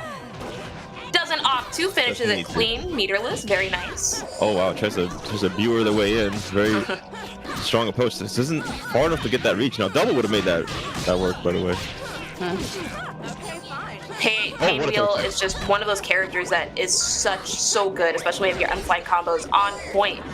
Seems as though Noah does have very easily able to get in against Peacock there, and punishes Peacock with a significant amount of damage. Alright, gets this nice DHC. Oh, drops it. And Dizzy was high. The punch is okay. It's not gonna. Oh wait, hold up. DHC exchange like crazy. Ooh. Okay, just respecting the neutral there. Wow. Punish immediate after that bomb. Smart move by Noah there. Yeah, good snap. Great snap. Okay, there's nothing for the incoming there, but simply low throw. I guess it's a nice kill here on Peacock. It's incoming. Let's see. Let's see that Big Band Assist not able to open up Reseda the way that they need to be. Or I'm sorry, Noah the way that they need to be. Noah does get opened up there. And from here, Reseda's just kind of working on double. Grab does not confirm. Immediate level 1. Noah gets that free and easy, but unfortunately has no more meter right now. Is able to put quite a bit of damage out on double. Is it going to kill? Nice. Nicely done on the kill. Uses the opportunity to tag too. Very good. The order is much stronger here with double first over Pain Wheel. You can DSC in the Pain Wheel for some damage, but will that matter if they're going to lose this double right now? It's a nice little B&B here from Reseda. Level 3? Yeah, here comes the Pain. Opts to spend all that meter right there to confirm. And right now, we're in the final 15 seconds of the game right now. Pain Wheel has a lot of... Gets the confirm. This is dangerous. Ultimately dangerous. So hard. It may come down to health, folks. The symbols might keep her out of the air. Oh, spend the meter. Spend the meter. Spend it. Oh, dropped it. You dropped it. You know, not like this. Tiffany flies to the skies. Oh, doesn't want to get. What's the verdict? Oh, Big Van wins. Big Van wins. I think it was that little bit of chip from Tiffany. It really came down to the chip. Wow. Got that air throw at the right time. Just to confirm some damage in, and just simply had to hold up back or up forward, just to escape away from Pain Wheel. Had symbols on deck just to help him clear her out the skies, just so he wouldn't have to deal with her. That was really good play there from Reseda just to take that first match. So let's see what Noah can do about this. What I will say is that I do think that Noah should be a little bit more spend heavy on their meter. And unfortunately, not leaving them with no meter whatsoever is not a good look in Skullgirls. Not having meter is bad in this game. So Noah really has to make sure they use their meters smartly. And Reseda not giving Noah any opportunity to start at all on this round start. Pure aggression, pure violence coming out right now. And now Peacock's going straight into the Schmixer. When you guess right, but you're still getting punished full screen. Shouts to Peacock H-Bomber. Snaps her in. Oh, look at all the bar she has. Amazing air throw. What is the mix? Because you need to do so. Now I know Noah's just wants to get Parasol out of that. Very nice right now. Pain Wheel doing some work on Peacock. I still believe that the Pain Wheel Peacock matchup is so good for Pain Wheel. And Pain Wheel's just showcasing why right now, eating away all of Peacock's health, but ultimately no meter, so not able to finish off their desserts there. Yeah, I'm liking the positioning though. They have him in the corner and they just simply floated right in the air with that flight. Just to avoid that setup of the beat extend, but still, all the meter being used here on the Reseda's side just to safely get in. Very nice, very nice. Yeah, Cathead DHC was nerfed since the old times of second round core, so now only that's like 3 loops of Catheads instead of 8 off DHC. Ooh. Still strong, safe DHC, but yes. Great Luger to go ahead on incoming there, but Noah does very quickly punish it. For those of you who do not know, Noah's been playing Pain Wheel since 2015. That's almost a total of 6 years straight. They are very, very comfortable on Pain Wheel, and I think that showcases here very well. Love to see good Pain Wheels in this game, as that is not a very easy character to play. Oh wow. Oh wow, These grabs. Oh, the armor! Oh! What was gonna win there? Big man. Of course. The incoming? Ooh, okay. Very nice pressure, very nice just respect right now coming out from Big Band.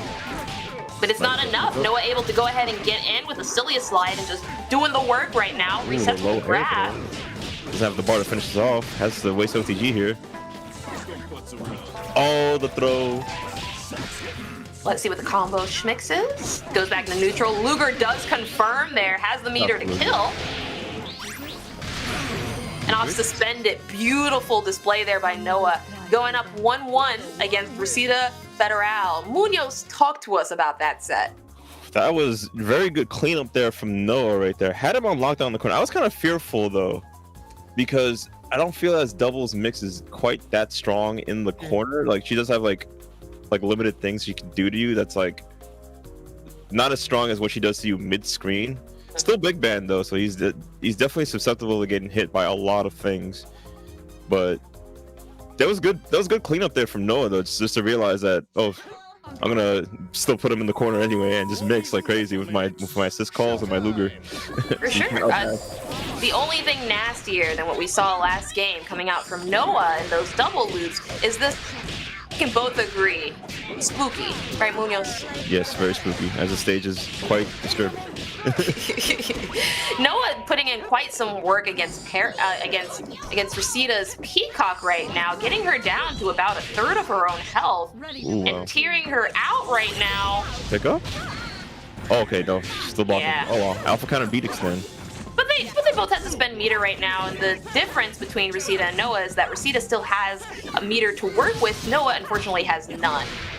And working with Big Band makes it a little bit difficult to pick it back up. Oh, baits the tag out. Yeah. This is going to be really big for Resita right now. Being able to get out Noah's Parasol will keep that DP assist off of him, which means all he'll have to really worry about is double Hornet Bomber, and he could make very short work of that right here. Oh, gets caught low. Gets him in the corner. Good snap. Snap him out. All right, let's see what you do from here. Doesn't really have the meter to make it worth. Has to elongate this combo a little bit more, or just reset it. Yeah, go crazy, go crazy, go wild. Go wild, go crazy, go stupid. Snaps him out. Respects him busy by snapping. Yeah. Noah said, I know how much of an issue your double is, Resita. I got you. Those little tick throw right there. The beat extend assists. Okay. Gets picked up. Very nice and strong corner carry here. Oh, has the bar to finish him off too. It's level Could do 1 level to level 3. Yes. Very Spend it nice. all. I agree with that. Spend it all. What's the incoming? Okay, okay. Wow. Good smack. Yeah, good smack right there. This is a lot of damage. Hold on. She's dead. Yo, one of the things I've never been a big fan of Big Band, and one of the reasons why is because whenever Big Band has meter, you always have to respect them. You literally always have to respect Big Band, regardless of the ratio, as long as Big Band has meter. And that terrifies me as a very fair Annie player. You know, I'm terrified of that. I mean, you do commit some war crimes there too with Annie, though. It's just to say, she's still a little banned. She's still a very damaging character. But yes, Big Band is very scary with a lot of meter, no matter what team size he plays. So getting hit once by that character in the corner too, where he gets like the most of his damage, is quite strong. So very strong. Let's see how Noah deals with that in this upcoming next round. They have like 2 chances left just to secure the bag here and get through the grands. I honestly so close. I honestly almost want them to go down to a duo team of just Painwheel and Parasol, or even just double Parasol, or Parasol double, because I feel like while they are a very strong trio, if they just went down to 2, they would be able to win so incredibly easy against Peacock and a lot of these setups. Oh yeah. Just has to not let her get full screen. Has to take advantage of this opening that they're getting right now. Goes to that nice little low reset. Puts him in the corner. Has a little teardrop too. So good for Parasol to end like most of the strings with a little teardrop too, just to make it somewhat pseudo safe. Ooh, Noah just erasing that Peacock. Oh, it doesn't get the pickup off that air throw though. Unfortunate. Big Man escapes. Has to play the symbol game, which is basically where you're just gonna up forward or up back, react with symbols into eventual brass to pick up. Oh, it wasn't close enough. Very nice use right there of Cilia Slide. Okay. The monster's Knocks him out of the corner, yeah. Oh, no, it's gone. Grab is going to go ahead and make this a very nice, quick, clean kill for double. Wow. That was a hard incoming to deal with. Gets hit low. The burst bait! Sick stuff there. Great pickup from that burst bait as well. Resita's in such a good spot. Wow! That miss? Flesh step. Look how far she went from that, too. Yeah, that's so terrifying. Okay. Oh, wow. Just jumps forward. Just jump and jab. Same side. There should be a character diff if you choose to spin the bar here. Finish your food. Finish your food. Yes. Nice. Delicious. Munoz, you love to see it. You love to see it. Yes. Kill. Nice low confirm, not able to make anything off of it. DP assist not really doing much. Great tech there by Noah. And now Painwheel has her work cut out from her against this double. Oh, gets hit by the DP assist, beat extend, carried me. It's a grand finals. Reseda moves on. The top 2 spot is secured. Congratulations to Reseda, who has been working so incredibly hard to get to this point. And Noah has their work cut out for them on loser side. Well, they'll be going on to fight the very next winner of our very next match, which will be Krillin versus Jorge. Top 4 upcoming. Kyrian versus Jorge. A solo player and a strong trio or maybe duo team. But before we get to that match, we're going to be taking a quick little break. So don't go anywhere, y'all. Evo still continues. Evo top 4 here for Skullgirls Latin America. It is I, Munoz, joined by Sharpie yet again. Cheers. Always a pleasure to be here, as always, Munoz. So excited for all the fantastic play that we have. And I just want to say shout outs to the only non-Brazilian player in top 4 right now, Krillin, who's actually from Peru. It's so crazy. Yes, Kyrian out here. Solo band making it to top 4 at Evo. I could not make this up. They successfully made it through this bracket. Surviving up to top 4 right now, could potentially get that top 2, if not win the tournament. Here today at Evo. How are you feeling about the rest of this bracket, Sharpie?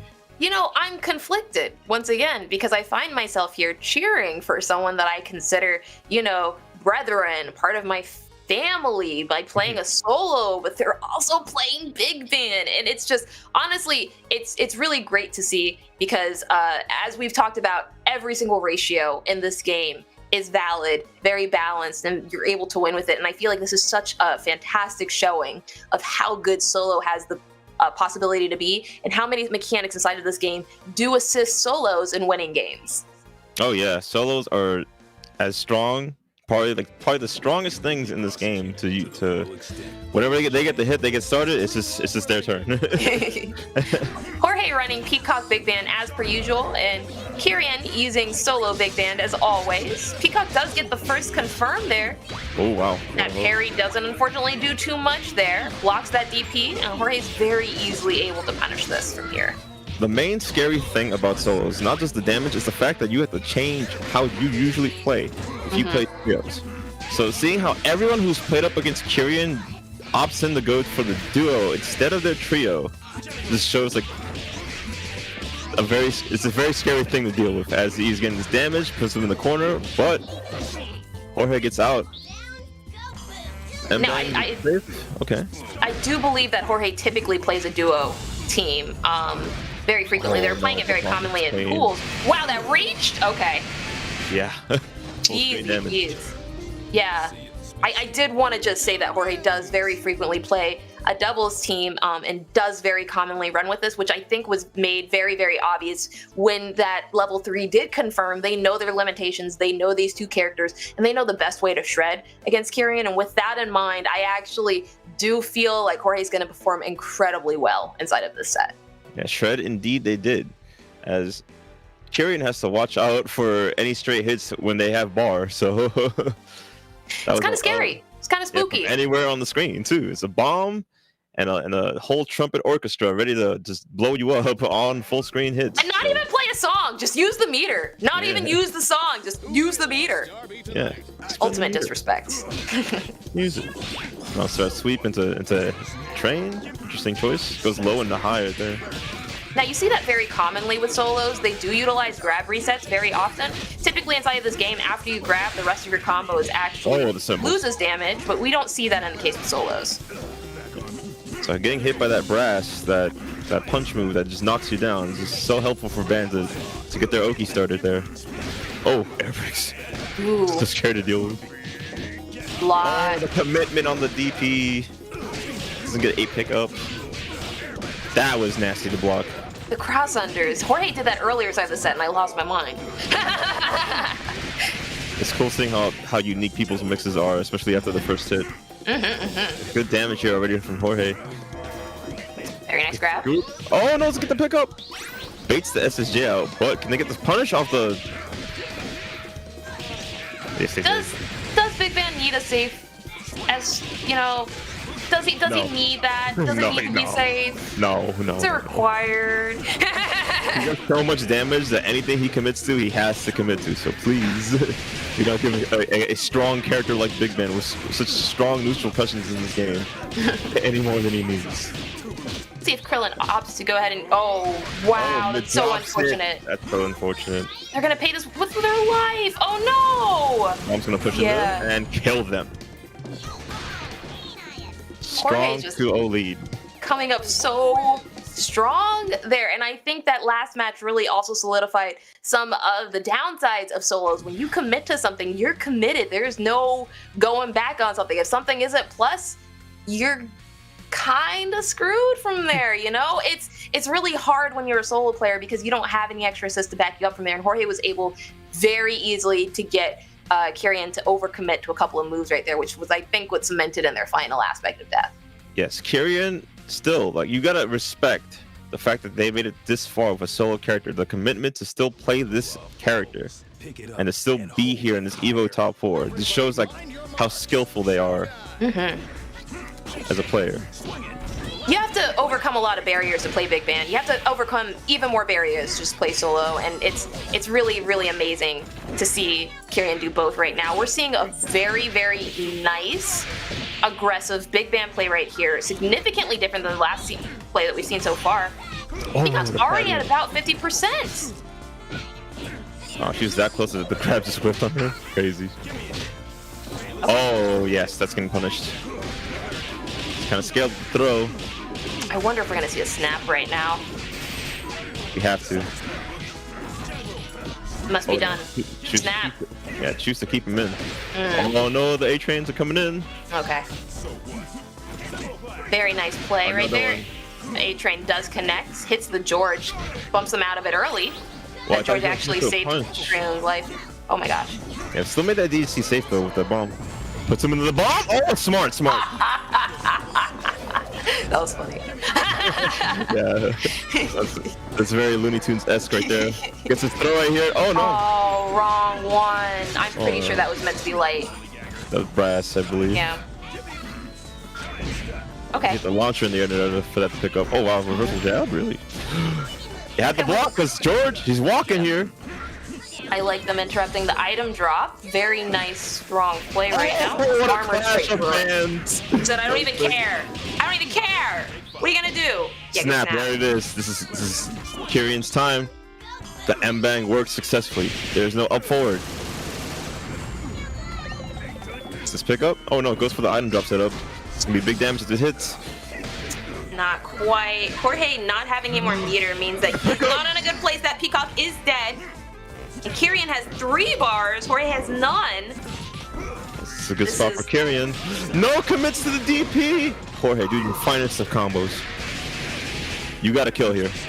And by finest, we mean SSJ. Yes. SSJ, do it. Nice. Good stuff. Jorge moves on the top 3. Brazil takes over. And sends Peru home. You know, honestly, Munoz, I think that Kyrian played so incredibly well. Kyrian is not a player that gets a lot of visibility inside of the Skullgirls community, and for them to get up here to top 4 and ultimately do it all exclusively with a solo, that is something to be proud and accomplished. You know, very, very proud that you accomplished. Yes, round of applause here for Kyrian for doing so well. Yeah, so, yeah, moving on. We're going to be seeing Jorge move on the top 3, but before we do, check out our Quamba sticks here at QuambaUSA.com. The best peripherals for gaming here. We're brought to you by Evo, so go to their site and check out those sticks if you guys need a new one for your tournament play. The time is now. Grab a new stick. You know you need one. We watched you try to DP there. It didn't come out. Stop lying to yourself. Get a new stick. Let's do it. Speaking of amazing mashing and matches, what's the very next match that we get to watch, Munoz? Losers finals. We'll be seeing Noah versus Jorge. Here, Brazil take over here for Skullgirls Latin America to see who gets that final spot to join Rosita Federal and go into Evo later on this year.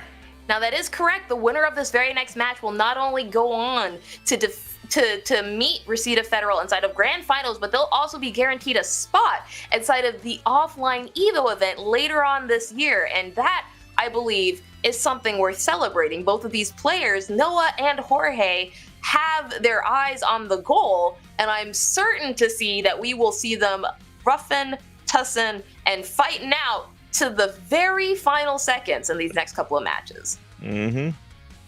Last two, potential 3 matches left here in this tournament today. This has been a great top 8 for Skullgirls Latin America so far, and I'm proud of all these players that showed up today.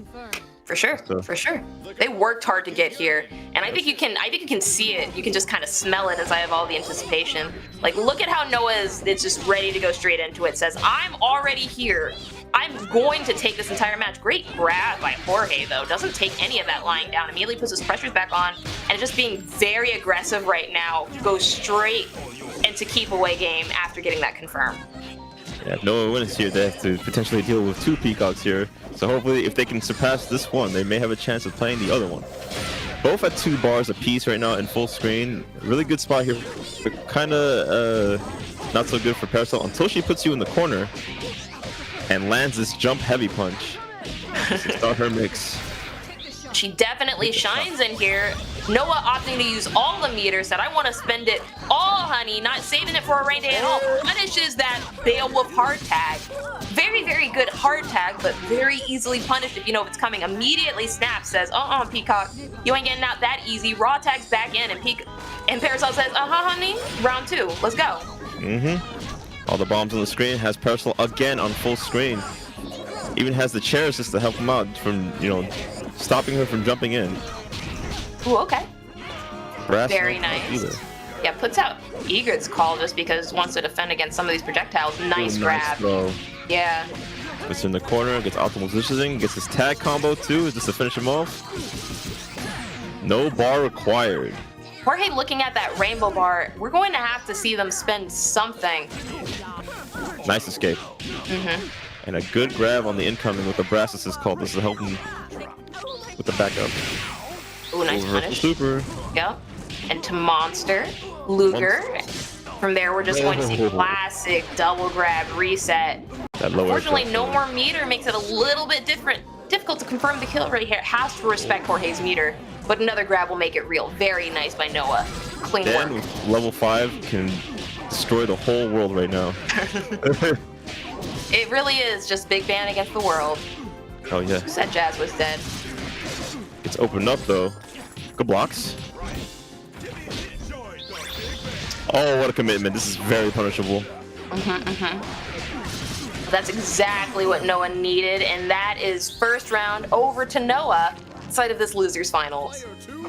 Very good play there from Noah. Baited every option that Jorge tried to go for defensively there. There was a lot of commitment on the meter there, and it just wasn't successfully working out there for Jorge. So we got to see some cleanup there for them if they're going to continue to play this team. I agree. I think Jorge definitely could have been a little bit more respectful of Noah's pain wheel. It didn't really feel like they were utilizing all the meter they had, and I think it's really ultimately going to come down to them understanding how to take them for all they're worth. Oh yes. So Noah will start this matchup. Very familiar of how to deal with Peacock and how to push her away from you, or push her in the right time just to get an opening. Okay, very nice right there. Ultimately falls into a bomb, does raw tag to get him out. And if Beowulf can punish all of this, that could be death for Parasol. Ultimately got caught pressing a button down, and now it's Parasol's turn to make Beowulf cry. Does opt to go ahead and tag out, says, I want that Peacock. Peacock is the issue. And Jorge says it's gonna be not that easy. I'm sorry, sis. Oh wow, the edge chair. Let's pick up, goes back into full screen. Very smart positioning, but are they blocking? No, they were not. Don't let him do it to you. Don't let him do it to you. Not like that. He winded all the way up. I'm upset. I'm insulted. Nice brass call. Okay. Beowulf, against Painwheel right now. Very nice matchup. Has to challenge Painwheel here inside the air, I think. Very nice jumping HP. Just going. Yeah. Up forwards, jump, heavy punch. The Beowulf classic. In fact, how else would they get it? Okay. Let's spin the meter here. Yes, do so. Very smart. And correctly side switches there to get all the max hits on this level 3. Ooh, okay. These techs are just so beautiful today. Love to see it. All right. Wow, that was almost Happy birthday. This is huge. Oh, no. Beowulf is still in there right now. This is going to be a very, very big pickup from Noah right now. Noah is sitting on exclusively challenging solo Big Band. Oh my gosh, Big Band does have 3 meters. Any drop could mean a reversal level 3. Noah has to keep this going. Spending meter. Goes ahead and DHG's out into level 3. No. Only gets the tail end of it. Oh, we're back into neutral. Oh, this is heavy. This is heavy, Brett. This is a heavy nerve right now. Level 3. Big Band brought in the Big Band. Okay. What can they do here? Oh, would they charge up? That level 1's we got a match. We got a match. It's down to the wire right now. Big Band does get the confirm. Drops it immediately. Noah just trying their best to get back in. Shooting Lugers. Gets the grab. It's kind of scaled though. Has to go for a reset. Oh my god. Def. Are you gonna spend it? Are you gonna spend it? Are you gonna spend it? They have to. Just do level 1. There it is. Nice. Tuba. Yes. Jorge putting themselves on the board in this losers final says, I'm not going down without a fight. 1-1 versus Noah Munoz. The entire match came down to those final 15 seconds. Talk to me about it. That was such correct play right there from Jorge, just to bring that all the way back. Noticing that Double had like no escape options there after getting those little low light kicks there, just to keep him like in check, keep him there, and had that charge up too, ready to kill off of like a good solid touch. So like even if like some of the throw resets weren't working, they still like had him in the right positioning just to catch like any sort of incorrect defensive options that Noah went for there, and just had that comeback secured right in the bag right there. So very nice round start here by Jorge, staying just as aggressive as previously. This is the momentum killer set right here. Whoever wins this one is going to be up 2 and be up in a strong lead in the set. Very good. They are very, very good at both reading and adaptation. And I think we saw it so much last game. We're seeing it even more right now because both of them just being very respectful in how they try to approach the other right now. Jorge not overcommitting by jumping in. Noah taking very, very, very deliberate incoming moves. Wow, alpha kind of opinion? That was a little bit needlessly aggressive. I understand the thought though, just unfortunately misplaced the timing. Really wants Painwheel and has to tag her in. I think it's more of they really want Parasol out. They do not want to lose Parasol when Peacock is still alive, and ultimately they don't want to lose Parasol for free right now. Not having any meter limits their incoming options, but Peacock doesn't care. Peacock says, well, you know, the only good Painwheel's a dead Painwheel, so I'll make it work. Get out, loses Painwheel. Roll the roller! Okay. Is that a JoJo reference? Yes. Really?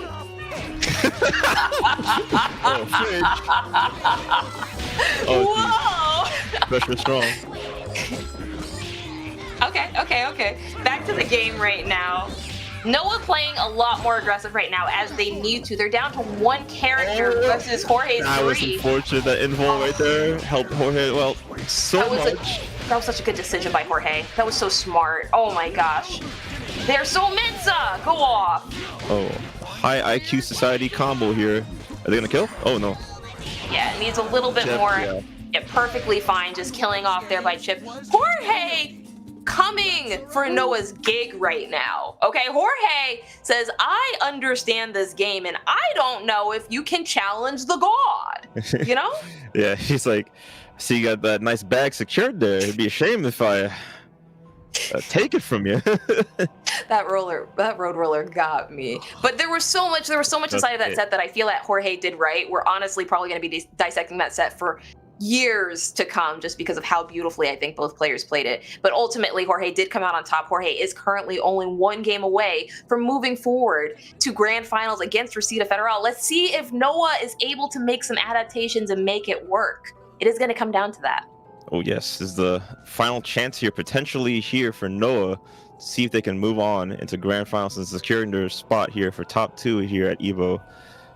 This is going to be rough to call, as both players are really good at adapting to each other, and it just all comes down to who drops the least between these two, as their execution is not questionable. Like, you can't question their execution. They're both pretty good at landing what they can land. It's just a matter of, can they deal with each other's matchups? Can Noah's Parasol get through Peacock zoning? Can their Pain Wheel execute the combos correctly whenever they get tagged in? Can the Peacock keep this Parasol out? Because it's very hard to do. Like, as easy peasy as it looks when it hits, it's not that free for him. Oh, for sure. Okay, Jorge, a lot more confident with this right now. Moves to point Big Ban and just not fearful at all of this Parasol. I actually think Big Ban is very well equipped to deal with tiers when they have the aggression and the armor advantage. Alright, choosing to go for this damage here. Snaps. Alright, wants this Peacock. She is one of the problems. What an M-Bang! Still in the corner though, but that M-Bang was so cursed. We'll be thinking about that for days. Yeah, Noah unfortunately overcommitted on that aggression right there, leaving themselves open for that raw tag. And just wants an opportunity to get out of that corner and bring Pain Wheel in. I actually think Noah's Pain Wheel is probably the strongest on their team still. Yeah. Playing Pain Wheel for 6 years, you're going to see the experience showing off right now. Backs off. Sure. Oh wow, doesn't punish the raw tag in time. Almost threw the item drop, very smart. Just doesn't care. Pain Wheel does such crazy things against Peacock, and I think Noah knows how to utilize all of the best of the worst ones. Yes. That hit confirm was clean, but had to account for George walking very slowly on the screen. Just leisurely. Yeah. These unplay combos doing work. Unfortunately, that's a dead Parasol for Noah, exclusively to the chip right there. Jorge's entire job right now is just to win by chip. Death by 1,000 needles, slow and very tedious. Good too. Oh no! Oh no! Come on, Noah. Come back from that. Mix like crazy. You gotta grab like crazy, honey. Let's reset. Let's do this. This is for everything. Oh, are they gonna do it? Are they gonna kill? Very nice. Great carry here. Off suspending that meter. Oh, it doesn't kill. Close right now. Oh, went for a Luger. Got punished. Oh, yeah. Okay. Very nice. Yeah, from here, Jorge just wants to go ahead and chip out double. And Jorge is okay as long as they can get in against Peacock. But this is going to be difficult. This is going to be very hard. Oh, no, another disconnect. Not right now. Unfortunate.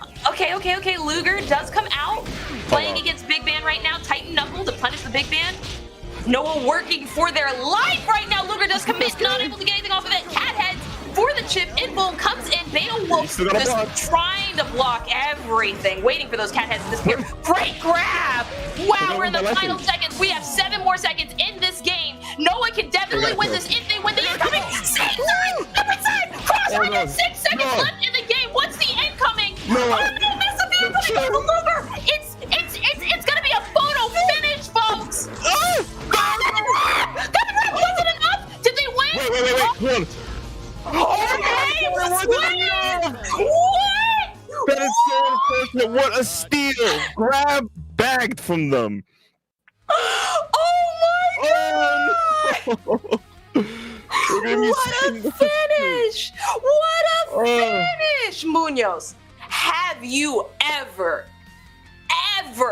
seen a match come down to the wire like that? That was so phenomenal. Noah almost brought it back. Almost brought it back there. Congratulations to Jorge, who moves forward into grand finals versus Reseda Federal on the loser side. Both Reseda and and Jorge are now guaranteed spots at Offline Evo, the final event, for a total pot bonus of $25,000. We'll be able to compete with the other qualifiers. But congratulations to both of them, and congratulations to Noah for their fantastic showing today.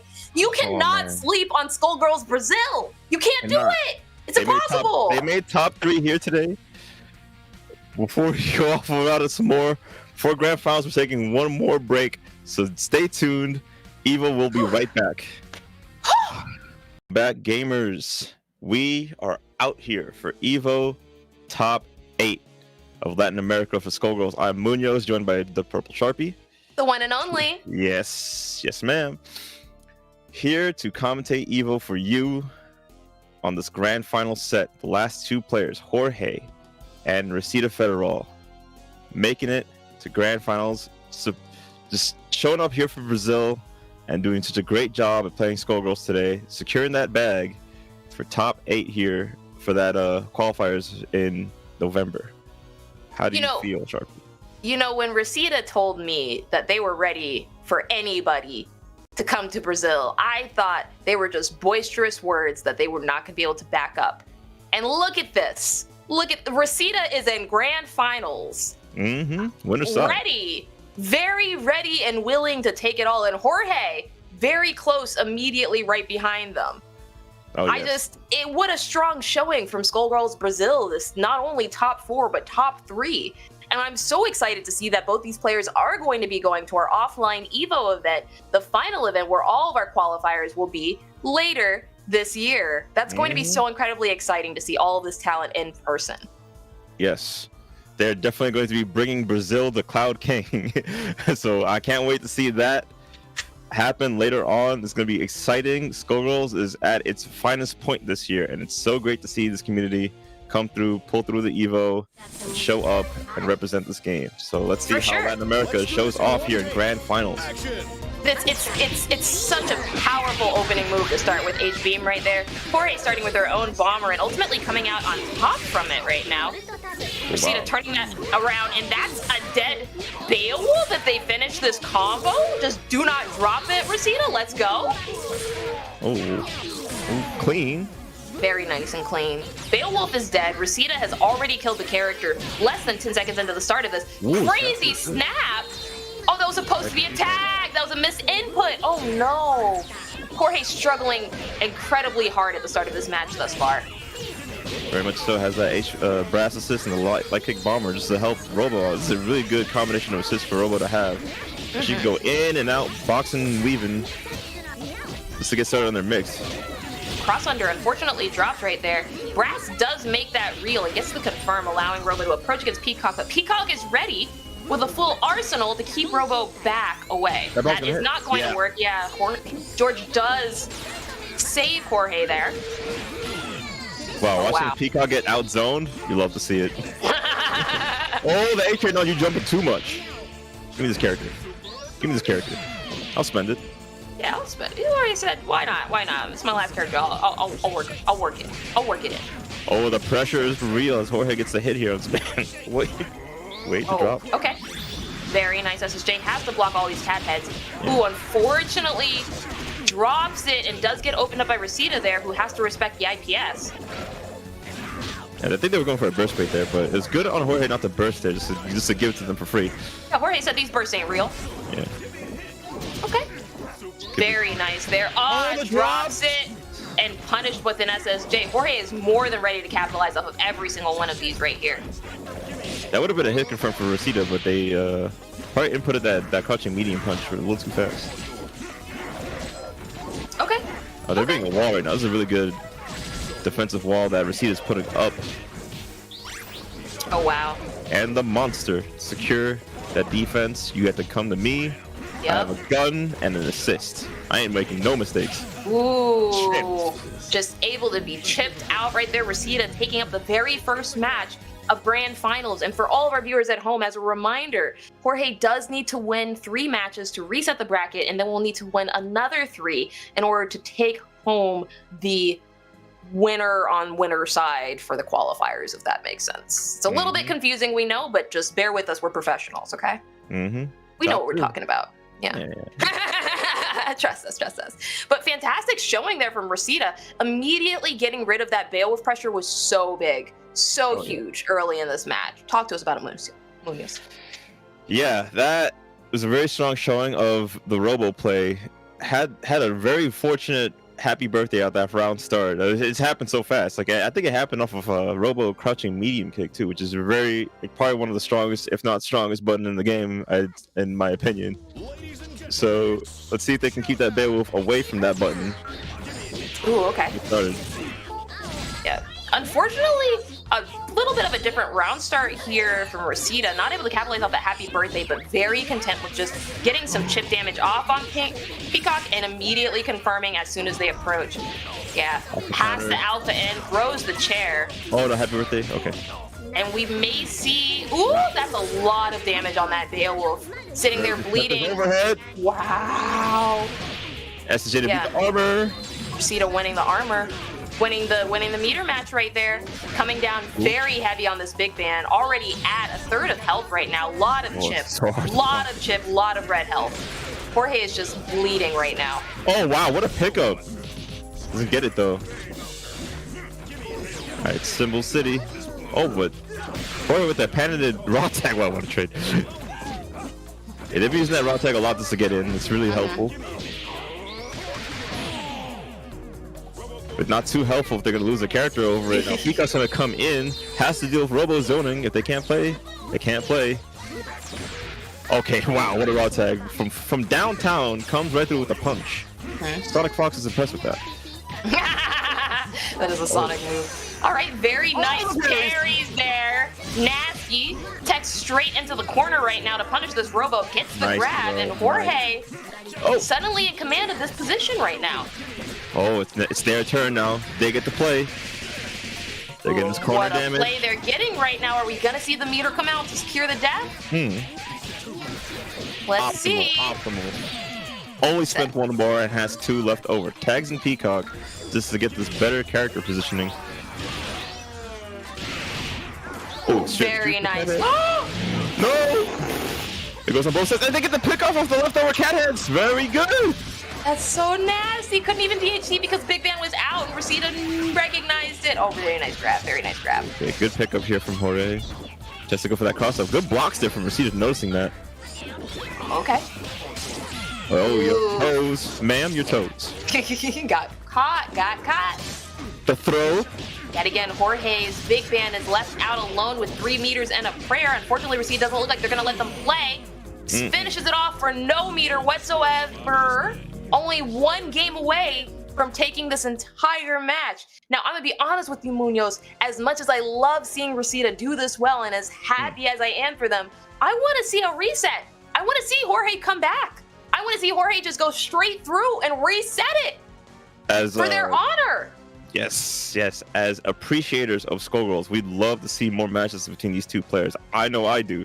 It's so good to see that these two made it this far and to showcase their skill here today. Reseda doing a great job of shutting down Jorge, but Jorge has some good decision making in certain moments that go down to the wire between the two whenever they do make their exchanges of meter. So yeah, I'd love to see more. Let's definitely see more. It looks like Jorge has changed their team to Annie, Beowulf, and Big Van, getting rid of the Peacock completely. Said Peacock wasn't doing enough for me. I'm going to bring Annie in, and maybe I'll have a better time with Robo. Reseda just keeping to the same game plan of just zoning out Annie as much as possible. And Annie is not really struggling all that much. Has already lost about a fourth of their health exclusively to Chip, but is not too concerned. Gets the confirm off of Robo because the Beowulf assist. Yeah. Wow. That was not a misinput. I felt that. Wow. This is kind of ridiculous, crazy amount of adaptation and change right now just because of one character. Jorge is just absolutely mopping the ground with this Robo right now because they have Annie. Nice combo there. That's an Annie player right there. Oh yeah, said I want that double Dunzo. That H-Bomber giving me issues, problems, concerns. Said I don't need no more of that bothering me in my games. Oh, no, definitely not. But Double gets the hit here. Can they kill this Annie? She is a very strong member of this team here. Oh wow! Oh, Great reversal. Just walking in. Okay. Luger just trying to get some more space. H Crescent to keep them off, make you commit to that double He jump. wants that chair back. Hold up. Yeah. Never mind. It was all part of his plan. Jorge looking just so comfortable in the Beowulf versus Double matchup right now, especially with H Crescent, like keeping him safe. Great. Wow, unfortunately got stuck on the assist there. Double is going to be punished with that pace for with her life. Rosita setting at 5 meters. Oh, no. And it's really looking like everything's pointing towards Jorge dominating this match. It's two characters I'm afraid of with 5 bars. Big Ben and Robo. So Yeah. if Big Ben ever gets a chance to play, it might be over for Jorge. Don't let this happen to you, especially on your potential final game. Later hurting down, get away. Okay, Jorge, just play it nice and safe. Oh, wow. Without any meter, kind of dangerous right now. Oh, no, this is it. Oh. Don't let this happen to you. His head is so crucial. Yep. Oh no. This is happening. This is actually happening. This is a big deal. This is a really big deal right now. That's a dead Big Ben for Jorge. Oh, Annie. Have to be respectful. Very nice grab. Annie can do this. Annie can 100% do this. You have to jumping IAD cancel. Okay, just goes for classic low reset. That was so See fast. what it is? Ooh, drops it. Last chance for Rosita here. 15 seconds on the clock. Oh, red hits! Straight to level 3. Oh, man. You want to kill? You want to kill? You have to kill right now. Yeah. Need the health. Need the damage. 10 seconds Jorge. left on the clock. Jorge still has that life lead right now. Needs Oh, my god! Is it gonna come down to it? What are you gonna do? What are you gonna do? What are you gonna do? Oh my god! Let's go, Jorge! Let's go, Jorge! Still fighting! Still in there! Oh my gosh! Let's go, Jorge! Competitive. These two players are keeping it competitive. That was such a close set. Like he had all the bar, they had all the bar in the world there, just to make that comeback happen, and it was just so beautiful. So close to call. It was so beautiful. It really fundamentally meant they had to keep fighting for the very last second, and that's what's so great. I think about Skullgirls is it is one of those games where you fight until the very last seconds, and ultimately the player who keeps their mental the entire way, just keeps it solidified, they're going to come out on top, and we saw that from Jorge. I'm really excited. Let's go, Jorge. You got this. You got this, Jorge. Robo, Annie, again. This time Jorge gets the hit with that light kick bomber. Gets to set up shop with these head drones and the mines. Rosita does not want Annie to come out and play at all. Understands that a lot of the issues previously were due to Annie, and Robo is just trying to keep everybody on Jorge's team off right now. Yeah, light kick bomber. What a great assist for Robo to have. But the pickup off the brass, that was pretty good. Doesn't go for the rest of it though. Goes for the setup here in the corner. Because it's way more important to save all the resources that you can for these final 2 characters that you could potentially kill off of touch. Oh, the pressure for real! Ooh, that was almost a happy birthday. Well, that was a happy birthday. Wasn't able to capitalize off of it. Got hit by that beam right there. Isn't. Oh, no solid pickup. Annie's gonna lose her life here. Annie's just reacting a little bit too slow to some of these confirms ultimately. And I think Robo is going to take this opportunity to make sure that Annie doesn't see the light of day. Goodbye, Annie. Huh? She was not okay. It was definitely a hard knock life for her. Your life. Gets the chair back too. What a spot. Oh wow. Picks up the blitzer. He's still there. Big man's still there. Wow. Okay. Yeah, at that point it was kind of difficult to see anything. Part of me is like, this palette for Robo is just so crazy. Whole red. Whole lot of red there. Yeah, Rosita knows what they're doing. Level 1? Yeah. Yeah, get Big Band in. This is Beowulf's last chance. Gets Layla hurting down. Interesting that they didn't choose the DHC there. Yeah. The animation of the snap took forever. Solo Big Band comeback. Could happen. But Rosita gets the hit. This is Evil winning hit right here. Next hit. Patience here from Jorge. Oh no! Gets hit by the beam assist. Okay, had to drop there. Okay, come on, Jorge. You got this. One good brass. Oh, gets A-Chain. That's it in the super. And it's over. Resita Federal is your Evo champion. For Latin America. Very strong showing by Resita. Congratulations to both of these players. Both Resita and Jorge are going to be going to the offline Evo event later on this year, where they will be competing for a chance at the $25,000 pot bonus for Skullgirls. Congratulations to both of them. Big round of applause for all our players here that made it through to the top 8 here for Skullgirls. That's happening later on this year. Big shout. Why don't we take a look at the bracket, actually, Munoz? Because honestly, all of these players did so phenomenal. We had Milk Pouch, we had Noah, we had Resita Federal, we had Kirian, we had Hime, we had Tiago, we had Jorge, and of course, we had Aristal. Once again, 80% of these players, all from Skullgirls Brazil. Congratulations to Skullgirls Brazil for coming out and representing. Congratulations as well to both Mexico and Peru for having representation in addition on this bracket. Such an amazing showing from everybody in Latin America here. I could not be more proud of all the players that we had showing up and showing out. Yes. Shouts to all these regions here in the Latin American scene. You love to see everyone from around the world show up and play Skullgirls. It is an amazing game. Now on sale on Steam if you guys want to get a copy and just enjoy the company that it brings, the culture and the communities that are brought through from around the world too. It's easily playable with that nice rollback connection and those those good lobby systems that allows you just to play with each other around the world and just enjoy the game. It's a really good game to play, and I'm really appreciative of being here, Sharpie, and being a part of the scene, and just being here as long as I can for Evo here.